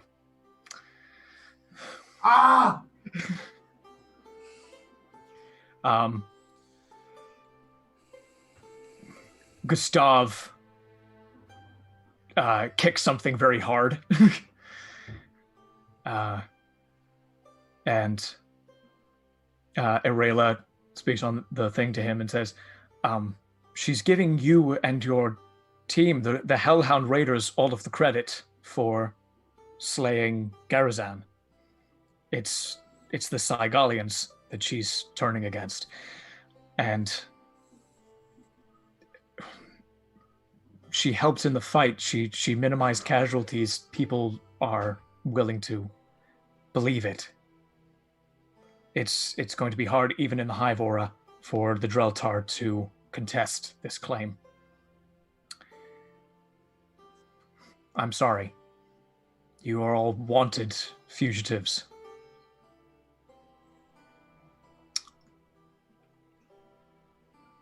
Can I still talk to this person? He tosses the thing back to you and storms off. I'm just going to go, I'm going to have her head. I hope you understand that. Fugitive or not, I don't care about the repercussions. I will have her head. You hear her on the other end just say, I understand. But just you should know that she's now the most famed war hero in the entirety of Vulpakar. She's going to have the entire backing of the Grey Orthodoxy, and people will be volunteering to join her private corps that is manned by Lynn Hamar. You should just know what you're getting yourself into. She's become more powerful by this than... Ask her, where's the orb? Where? What orb? The orb that created this curse. The orb that was being used to maintain this curse. Ask her about the orb that stopped the curse and the person that sacrificed their life for this curse, because that person was not from this world. He was from my world. The world that you are, not you personally, that she is creating such disdain for. That person came here and willingly gave his life for everybody here, people he didn't know, including her. And she has the gall to make these accusations and these comments about our people. Roll me persuasion, please. With a 17. I'm going to leave you on the line for this. You hear shuffling, people cheering, and then you hear her voice above the others, and she calls out, What about the orb? What about the orb that housed the curse? What about the Sygalians who did give their lives to break that curse and to save all of us? And you hear the voice of Hanawa, who says, An orb? There was no orb. It was Garazan who maintained the curse of Derafel using the powers left to him by Derafel. And thanks to our very own Lieutenant Gustav, the leader of the Hellhound Raiders, who is now, of course, promoted to General for his incredible work, Garazan has been slain and the curse broken. I don't know what you're talking about, the Sygalians giving their lives to save us. We managed to get one of the traitors, but the others unfortunately got away, and so everybody must continue to be vigilant and report any sightings of these people to the Grey Orthodoxy, so that we can dispatch of them and protect our world. And there's a roaring of approval and cheers for Hanawa over the line, and Irolela just says, I can't maintain this call. I'm going to have to dispel this. Just before you go, ask her how the curse was broken, because it wasn't broken through combat. That's something you can find out of your own, but I will be looking into this, and you'll be sure that the Dreltar will. Well, I was there, so I know exactly what happened. We met with Rhydon and with Nezumi and with Alistair, and if they were bad people and they were enemies of the realm, we would have known, because we can read minds. With the exception of Hanawa, whose mind is blank to us. Yeah, don't trust her. There's a reason for that. We'll do what we can. All right, I've got to go. Mm-hmm. I'm going to turn to Gustav and anybody else that's in that room there, and I'm going to say, I don't care what the repercussions are going to be. I don't care what the personal cost to me. I will have her head one way or another. Watsit is completely on board, and Gustav looks at you guys and nods, but just looks very tired. I'm going to go, congratulations on the promotion, though. He spits over the side of the ship. And I'm going to say, not very nice way of getting it, though, is it? I'm sorry for that. You don't strike me as the sort of person that climbs on other people's shoulders. You've shown that in battle. As far as I'm concerned, she can go to hell. Well, you're welcome to join us. Maybe you could have her role. I think you'd be better at it than she is. Well, I'll think about it. Mm-hmm. A couple of days go by. You make it back to Skarsgård. Patiri, the member of the Grey Orthodoxy, who was in charge of the city, meets you guys on deck and says, "Don't worry, I'm not going to turn you into any authorities. Whatever Henna was doing, this is the person who told you that the rumor is that Henna had made a coup, basically, in the Grey Orthodoxy. So she's on side." And she goes, "This is very bad. You know, if she's taking control and now she's solidified her power base, purely politically, she's just about as popular as the Exalted Wardens themselves, if not as powerful as them.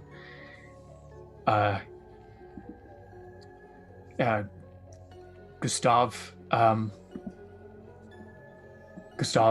says, I need some time. I know you guys need all the allies you can get, and when the time comes for a big final push, you can count on me. I'll be there.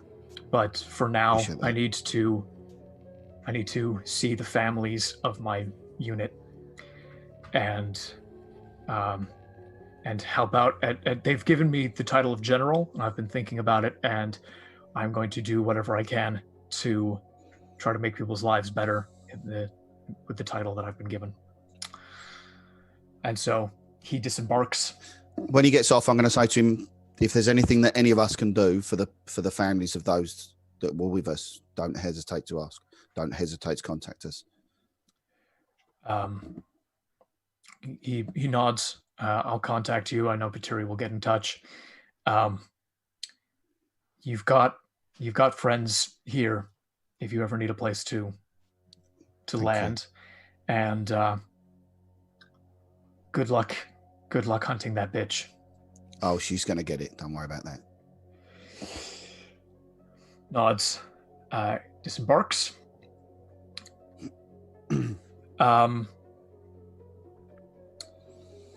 Alistair has recovered. He a couple of long rests and a lot of healing have got him back up on his feet. You guys have restocked in Skarsgård. Paturi has smuggled on whatever supplies you guys need. And including materials and stuff like that? Including materials. All of the stuff that you need. Esme Rose is able to put in orders for things. Cool. Can I request specifically a heavy crossbow as well, if that's possible? Or a longbow? Or both? Absolutely. Both of those things are made available. Excellent, thank you.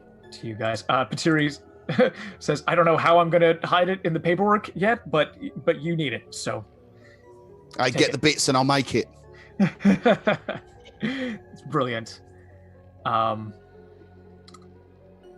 So you guys get materials. We'll go through what you can do with those materials in a minute, but Alistair invites you to the war room again. Mm-hmm.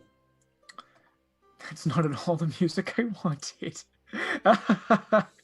Oh, sometimes it's funny what happens. All right, invite you to the war room. First of all, you have to know how sorry I am for the loss of Thano. That's a right damn shame, that is. My sister dies, and this follows right on afterwards. It's a cruel world, and this woman needs to die. It's an injustice. One that we will avenge. My lad. He's got a lot of fondness for you, Tolton. He says, thankfully we don't have to worry about any more innocents. We don't have to worry about the orphans. We don't have to worry about any of them. They're beyond where the Orthodoxy can find them. And so all that's left now is to gather some allies before we go after her, so that we have the best chance possible at getting her. This is something that I talked to Rydon about, but I suppose I should talk to you about what it is I want with this orb. Mm-hmm. You all need to use this orb to free Pelor and get home. And I'm more than willing to help you do that as a first course of action. Before anything else happens, we'll free Pelor, and if that means Helena is going to stand in our way, we get to kill her in the process, then we get to kill 2 birds with 1 stone, eh? But in order to do that, we need more people on our side. You know, our whole thing was, as a crew of the Alacrity, we didn't have enough people to go against the policies of the Orthodoxy on our own. Before the Sygalians showed up, before you all showed up. So what we need to do, ideally, is meet up again with Rhydon, assuming we can find him. Meet up again with any more allies of yours. He mentioned we were on our way to meet Aegeus and a man named Licarian and a few others. If we can find them, that'll be good. Anyone else we can pick up along the way. Any forces that you know of that could join us would be greatly appreciated. How many came through before us? It was just the one group, wasn't it? It was one group. The people who are left from that group were Pelor, Rhydon, Aegeus, and Licarian. Mm-hmm. There were many others. Those people all died. Yeah, that's what I thought. Okay. I'll just say to him, well, the only ones I know of are the ones that you've already met. And you know the people here better than I do. All I know is that every time we've met anybody, except outside of the orphans and where the orphanage was, everybody just wants to kill us. We're considered a threat and outlaws, which is outrageous. As you can see, we came offering no harm, and there was no ill intent at all. No, I completely understand, and it's the work of Henoa, all of this.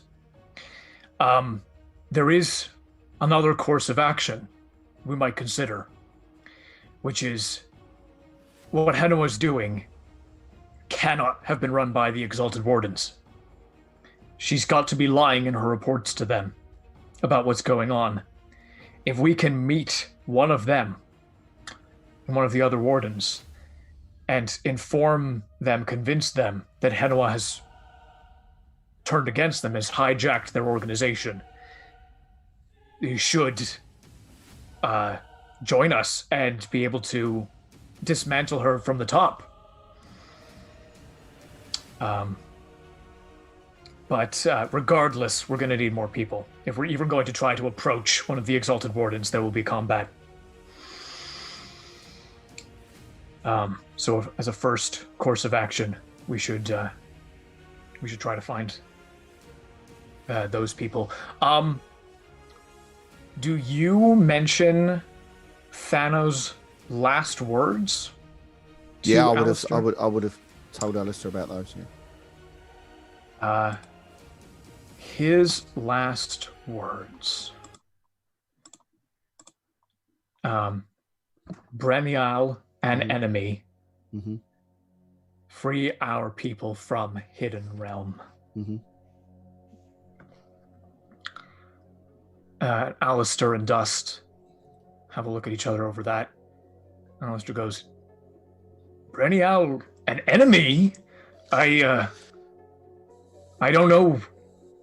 Brenial's been nothing but a good friend to Balmoral and my sister and me for all our lives. We knew him during the war. He fought with us during the war.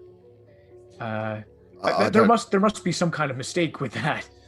I don't know the full details of that. I don't know if that when this was all going on, there was some sort of would I have been able to put 2 and 2 together and get the whole possession thing, or you can, based on some of the stuff that you. Assumption. Yeah, it's a pretty fair assumption. Your intelligence is quite high. I'm going to say, if Watsit wasn't able to put it together, you would be able to put it together for sure. Okay, then I'm going to explain. There was some sort of inner conflict. There was some sort of possession and control. Things were being cast through Thano, things he would never be able to do. So who else was in there? I'm not completely sure on who it was, and whether that was because he had discovered something about Breniel being an enemy of the person that was possessing him, or an enemy of us. I don't know, because I don't know who else was in there possessing him at the time. Well, that bears thinking on. We gotta at least keep that in mind going forward. Keep your cards close to your chest. Keep our cards close to our chests. Can't catch a break with all first Hellas fame betrays us, and now Thano was possessed before he died. When he says our race, what race do you think he's talking about? Well, that's the problem with not knowing who else was inside his head at the time. Huh. Because he could have meant our race as in Sygalians. He could have meant our race as in everybody here. He could have meant, I don't know. He could have meant a specific race here, a group of people here, you know, for example, the rat folk or whatever. Is there anybody here that is at present being particularly oppressed or controlled? No, there's no especially controlled race. Everybody is actually doing. Is going to be especially after the curse has been lifted. Everybody's going to be doing very well. You mean outside of what she's doing? I'm going to say in spite of what she's doing, everybody's going to be doing. Her goal seems to be to ostracize and hunt down any outsiders. She doesn't seem to be doing anything untoward besides lying towards her own people. The gears are running smoothly. People are being fed. But look at the prison. Look at the controlling aspect of the prison. How long before she starts exerting that on a bigger area? Well, if there's no way of knowing. Is it her, though, or is it Breniel that's doing that? I don't know. I don't know. I know that Hanawa is adept with illusion and enchantment magic. She used a lot of that. She used a lot of that to hunt down the forces of Seriphiel in the north. So she does have a degree of control over people's minds. But if it was an ongoing effect, I would have been able to see it with detect magic. So whatever she's doing is new.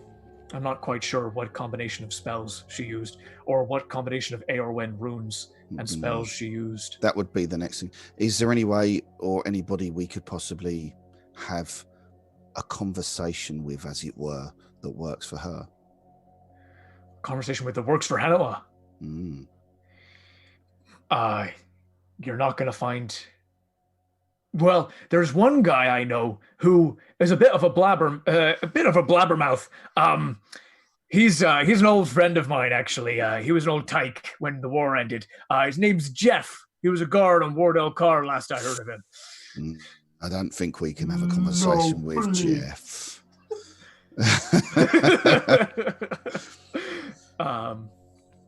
He says, the other place you could go looking for answers, in terms of the Aorwen runes, is the place that Erua went when he went and discovered the runes for the first time. Where's that? Went to the Forest of Whim. And is it controlled, guarded, protected? Forest of Whim is, and you see a little crackle of storm in his eyes as he starts to talk of this place. The world broke, and the primordials were captured, as well as the gods. The primordials are the three avatars and manifestations of nature, of the world itself. And in order for the world to heal, they're going to need to be freed, and that's what I was going to ask for your help with after Pelor is freed. It would be to free the primordials with this orb. This would be something that would go against the grain with her, would it not?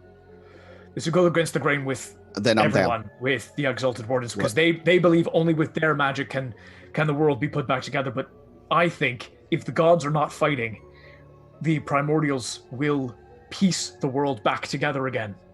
and the world will be made whole. I'm down with that. I'm no particular worshipper of faith. I've had my dealings with faith and my research in faith and things like that. But if it's gonna stick something up her nose, I'm definitely down for that. It definitely will do that. The Forest of Whim was neutral territory even during the Zundering War. The gods themselves didn't go there. Whether they avoided it because there was something dangerous to them there, or whether they avoided it because there was something that they both wanted to preserve there, I don't know.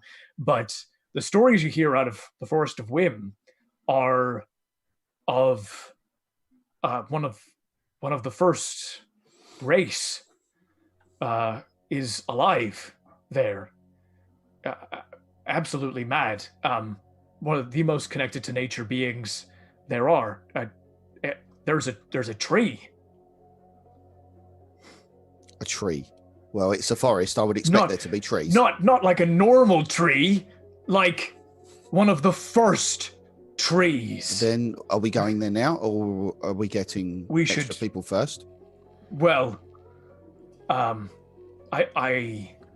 wouldn't know where to begin looking, but I can try doing ascending to Riodon to see where he is.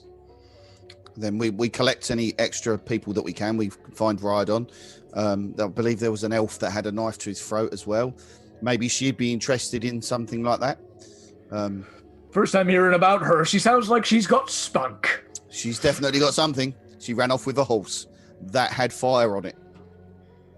I believe it was the steed that belonged to Grekolek. Grekolek was one of the worst pains in the bums of. He was a small timer, but was like a cockroach. You couldn't kill him. Well, she ran off with his steed. So good for her. If she's enough to do something like that, I don't see why she couldn't come along too.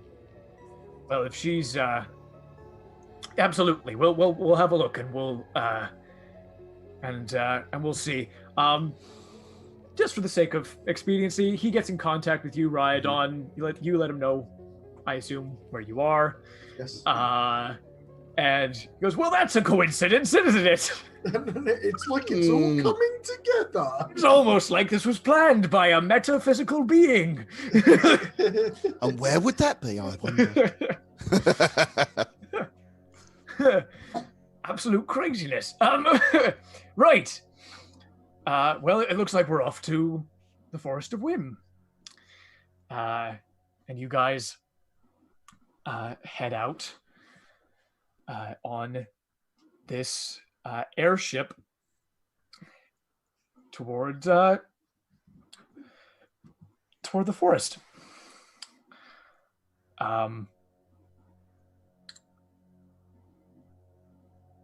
You are able to Esme Rose tinkers with something, and after about a day says, just gonna sort this out. Esme Rose says to you, Tolton, she says, do you want to have a look at this thing that I've created? I'm definitely interested in this. This is so cool. She shows you the schematics, and basically what she's done is she's created kind of like an extendable thing that creates like a gate in front of the ship. And she goes, I think that I can like skip jump the ship. Like a portal spell almost for the ship. Kind of like a portal spell for the ship. Interesting. And how would you go about that then? So I'd set up this gate ring in front of the ship, and it wouldn't really be true teleportation. It would be more like usual teleportation rings just open up one end and one end. This would be more like a condensed fold space. Like having two points of origin in the same place at the same time. Yeah, kind of like that. It's going to probably put more G's on this ship than we've ever experienced. It's going to feel like we're going real fast, but the time it takes to get places should be down pretty significantly. Thing is, I think I'm going to need like a lot of spell energy to make it work. Wondering So in if other words, runes. I'm talking like spell slots. Okay. I'm thinking like if Alistair puts in all of his spell slots and you put in yours and I put in mine, and Watsit puts in a few, probably we'll be able to power it. It's just there's a lot of power needed to skip jump. Basically what she's saying is mechanically you would use up all of your spell slots for the effect of skipping like a week's worth of travel to be able to get there immediately. Yeah, I'm down. The only thing I will say to her is not having a great deal of experience with portals and teleportation. I have some knowledge of it and I get the basic principles and the concepts. The only thing I will say is, how to put it, in order to go from one place to another, you normally need to, as you're going to do here, bend or fold the space so that they're at the same point as much as or as close as possible to being in the same point of existence at the same time. Now, the thing you've got to worry about with doing that would be you've still got to step through that.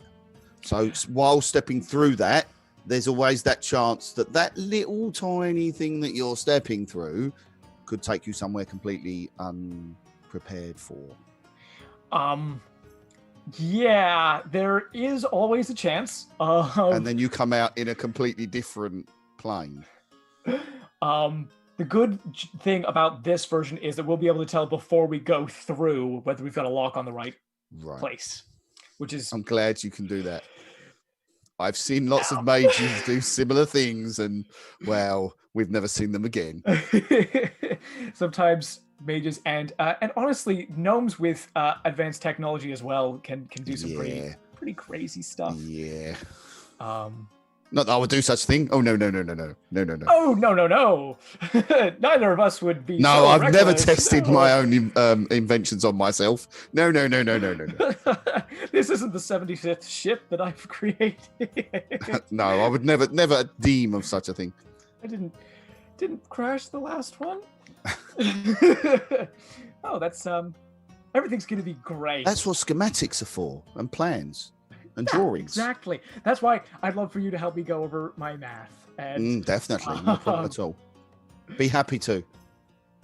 You guys spend a bit of time going over schematics. Go ahead and roll me insight if you'd be so kind. Oh dear. Insight, yeah? Yeah. Oh, not very good, I'm afraid, this time. 12. 12. That's fine. You and Esme Rose have a great. You just it's very comfortable atmosphere. You guys. It's so much easier to talk to a fellow artificer than so many other people. They just don't get it. They don't get it. And she doesn't necessarily have the same problem because she grew up around like-minded people who weren't so anti-progress, anti-technology, but she fully like sympathizes and goes, I can imagine that being really hard. It has its moments. You guys go over that, and by the end of the day, powers up this thing. Everybody pours in some magic. This ring with like those little appendages connecting it to the ship is like goes and constructs itself. And then she goes, everybody ready? Magic happens. The ship shakes and the ring like draws itself back so that it kind of moves. I'm trying to over the ship instead of the ship moving through it. Exactly. And when it gets to the back, again, like shaking, the hull feels like it'll tear itself to pieces. You are over the forest and over this mage tower where these other companions have have gathered. The Alacrity alights next to the forest. People disembark, and we'll very quickly do this. We'll do as they're coming down from the ship. Can I have because it's been how long has it been from we arrived back at the tower? Couple of days. I'm gonna say no, because they managed to invent this thing and skip jump to you guys, in about a day. So if you guys met in the morning, then this is like by the evening. Okay. Showed up. Okay. So. Some of us being sort of like outside the tower, I'm like demonstrating some things, sort of conversing with the aliens and demonstrating some things to them. And in particular, this moment, I'm talking to Ryodon. I rather excitedly, I pick this like rock up off the ground. It's a fairly heavy, but yay big. Heavy enough that you know you're holding it, but not super heavy. And I go, right, could you hold this, please? Here you go. And as I'm asking, will you hold this? I like grab his hand and just place the rock in it. I'm a bit bedazzled. Like, okay. Right, hold that. Both hands, please. Okay. Yes. Now, watch. I bet it's been at least some time since you've seen someone able to do this. And he just holds his hand up. And the little like half orb part of his gauntlet starts to glow again, and then it does that like collapsing in thing again. And he snaps his fingers, and the rock doubles in weight, and it just like sort of pulls you toward the ground. And Make an athletics check, please. What, sorry? An athletics check. Okay. That's a 16. 16 is pretty good. It's obviously a shock as this rock doubles in weight, but you are able to keep a hold of it. And he just sort of, as the sort of, it doesn't pull you fully to the ground, but as it sort of jerks you forward a bit. He just sort of, yes, wonderful. Your people are quite strong, yes. Thanks. And I just drop it to the floor. And he just goes, now, watch this! And he sort of does the same thing, but this time it happens in reverse. The light immediately sinks in and then starts to, like, glow out. And he snaps his fingers, and he says, now pick it up. Okay. And it's half the weight of what it originally was. It's so light. I'm just going to throw it up in the air and catch it with my hand. It just sort of, well, what do you think? Interesting. What magic's this? Well, of course you would call it magic. Everyone calls it magic, but magic is such a plebeian term. It's much more. What would you call it? Science. And I just I hold my sword, not like to unsheath it, but hold it and go, are you getting this? The guy goes, yeah, I mean, science is like, I get.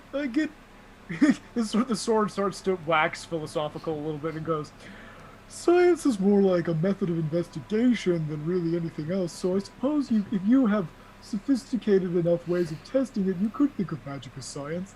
I take it I'm not able to hear his sword. No. I just, I slowly pull the book out and go, shiny alien talks to objects. I take my hand off the sword and go, whoa. That was a change of personality.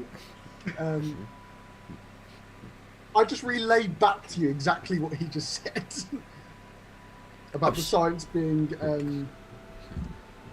Method of investigation. Method of investigation, yes. Do you make it as though you're telling me what your sword said, or you're telling me something you've thought of? Exactly the words that came out of my sword's mouth, in every relative sense that is. Okay. So he assumes it just comes from you, and he goes, Perhaps I misjudged you. Yes, that's exactly. I mean, there's a little more to it than that. You know, well, when you think about how the energy from the weave merely acts as a catalyst to allow certain things to happen, it's merely just manipulation of particles. You know, fire, they vibrate very fast, rub together, create heat, and fire suddenly creates. You know, or indeed, as I just done with you, well, that is merely the manipulation to reduce the mass of the particles, yes. Science is a wonderful thing. That's what they hear as they're coming off the ship. Aegeus looks at you right on and goes, honestly, I'm impressed. I would not have understood a word that he said, but it looks like you do. Yeah, something like that. The other thing that he's going to take you to the side, Aegeus is going to take right onto the side at some point during the day, and just say, it really is really good to see you. We've had one hell of a time escaping the authorities and getting away. I'm sure you've had your share of adventures as well. When we got separated, we didn't know what to do. I've lost all of my spell casting. I've lost my connection to Corellon, and I haven't been able to get it back. Your sword speaks up and goes, you want I should put him through to Corellon? I think so, yeah. All right.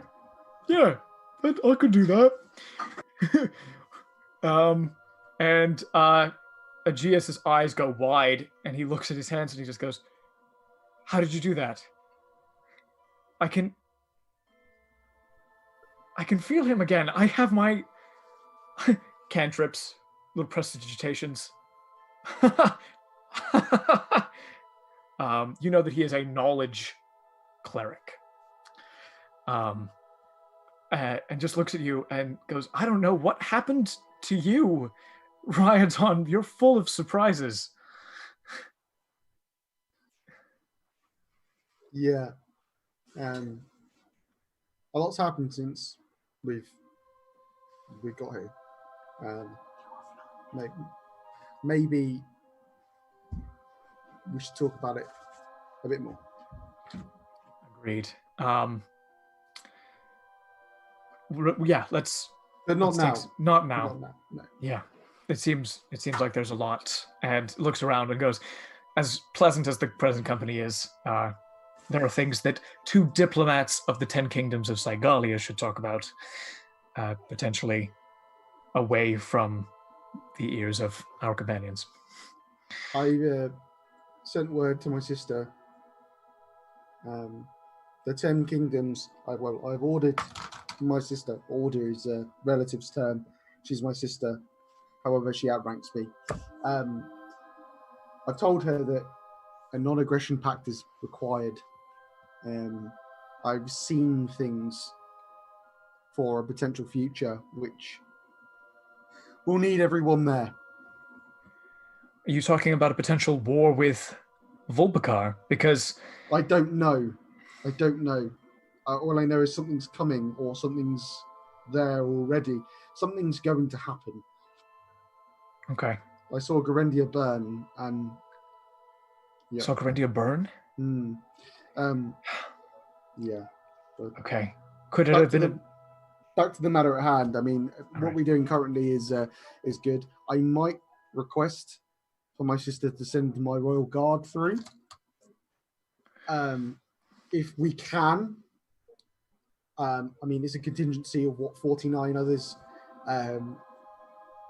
They could provide ration packs, mana and health potions, and we could form some form of beachhead, and then go from there. But the more we have, the better, really. But I just don't want it to come across as like we're invading, because we're not. Right. Right. That's one of the things I wanted to talk to you about, actually.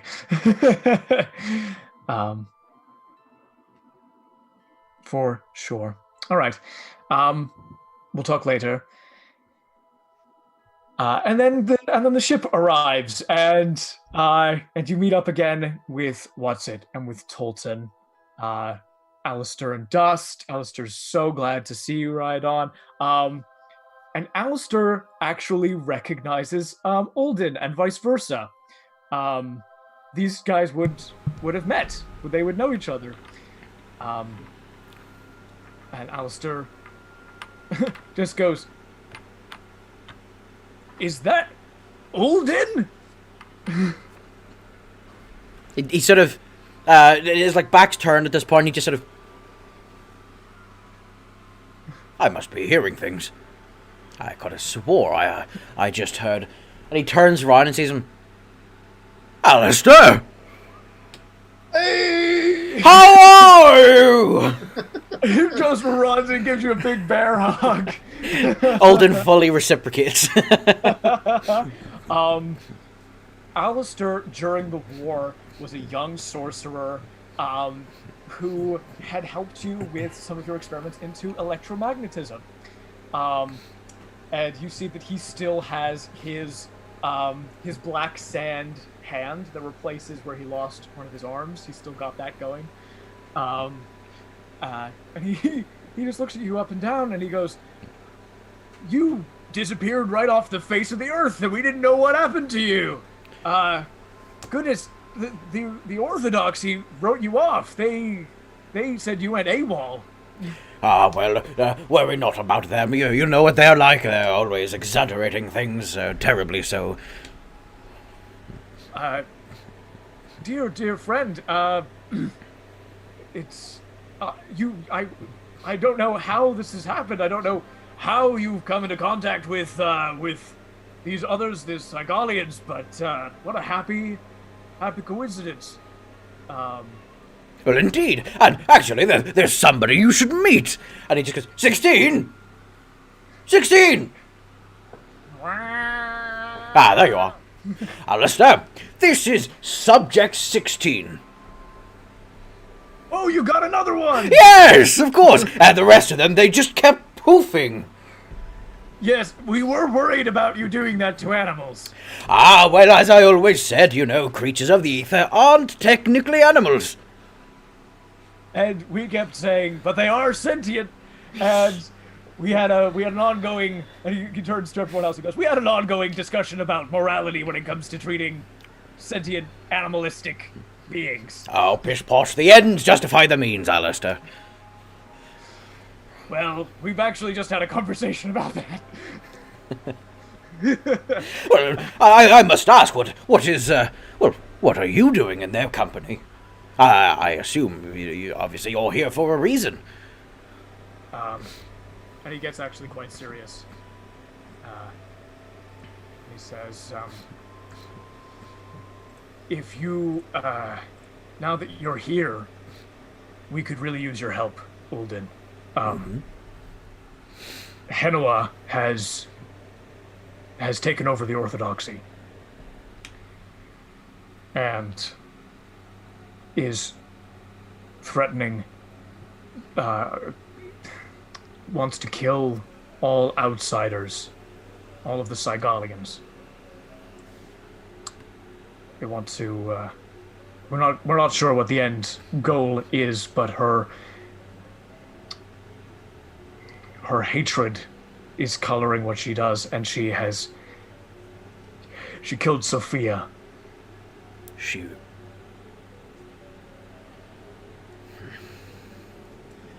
She has gone too far, by the sounds of it. This is not what Erua wanted. No. No, it isn't. He starts. He starts like clenching his fists as he talks about Erua, getting visibly quite angry. I actually have a story to tell when it comes to Erua, but we'll save that for the moment. Will you join us? We're going to go hunt her. I always knew that the day was going to come where I would have to deal with Erua. I always said there was something about her. I said I trusted Erua's judgment. Did I say Erua or Henua, by the way? You said it's fine. You know what I meant. I don't realize. Yeah.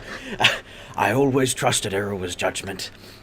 But Henua, there was always something about her.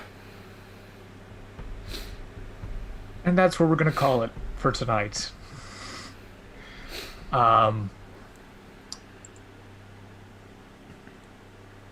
Yes, as you make contact with everybody, this team begins to form itself. New alliances begin to cement themselves, and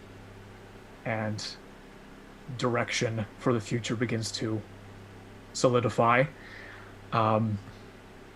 We're going to fade out on Alistair and Olden, dedicating themselves to this path along with everybody else. Thank you all very much for watching. Definitely. Bit of a shorter episode this time around, but we don't want Neil to miss out on too much, and we've got some exciting.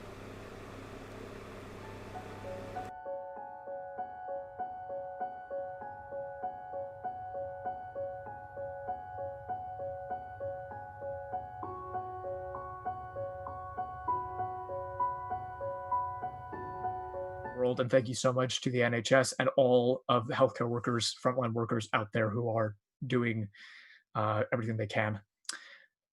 We are our wishes and prayers to everybody, and we hope everybody out there who's watching is safe and good and well and enjoying the show. Cheers. Just before we switch over, I want to just take one moment real quick to let anyone who hasn't seen our post on Facebook as of yet, starting tomorrow and every subsequent Saturday after, at the same time of 7 p.m, you can watch our new second campaign. However, you won't be able to see it here on YouTube. It'll actually be over on Twitch. I will include a link to our Twitch channel in the description below. You can also find that on our Facebook. Failing that, just search Hidden Realms D&D on Twitch and you'll find us. But it's going to be a campaign DM'd by yours truly, including many of the familiar faces here. And I've dropped some hints as to what the campaign's going to be on our Facebook. But I don't think I'll fully reveal what it's going to be until tomorrow. So you'll just have to come and watch and find out. But it will be it'll be perhaps a bit of a different tone to this one. Some similarities, but the overall tone will be a little bit different. But yeah, we're looking forward to that. Don't go looking at the Hidden Realms Twitter page because I may have spoiled it on there by mistake. Yeah, I probably did too. if you have, it's okay. It's just a little treasure hunt for them to go on to find out what it is. Go to our social media and follow to find out what it is. To learn more. My little Mark, this new series. Are we going to be able to see any of it on YouTube? Well, it's such a wonder that you should ask. Yes, you will. At some point after the fact, there will be a small, abridged version of the live stream uploaded. So the live stream will stay on Twitch for, I believe, 14 days after streaming. You'll be able to watch the full thing there. And at some point after the episode is streamed live, we'll be uploading a shortened down version where we'll cut out, sort of like waffling bits or the breaks and that sort of thing. So it'll be a little bit shorter, a bit more to the point, and you'll be able to find those on YouTube. So if for whatever reason you can't make it on Twitch, you can still watch it after the fact. Brilliant. Amazing. That's it. Come watch us do that because it'll be fun. Yeah. On which note, thank you once again to everyone for joining, and we will see hopefully at least some of you tomorrow evening, and through the week and next week. See you next Bye-bye. time. Bye bye. Later. Take care and stay safe.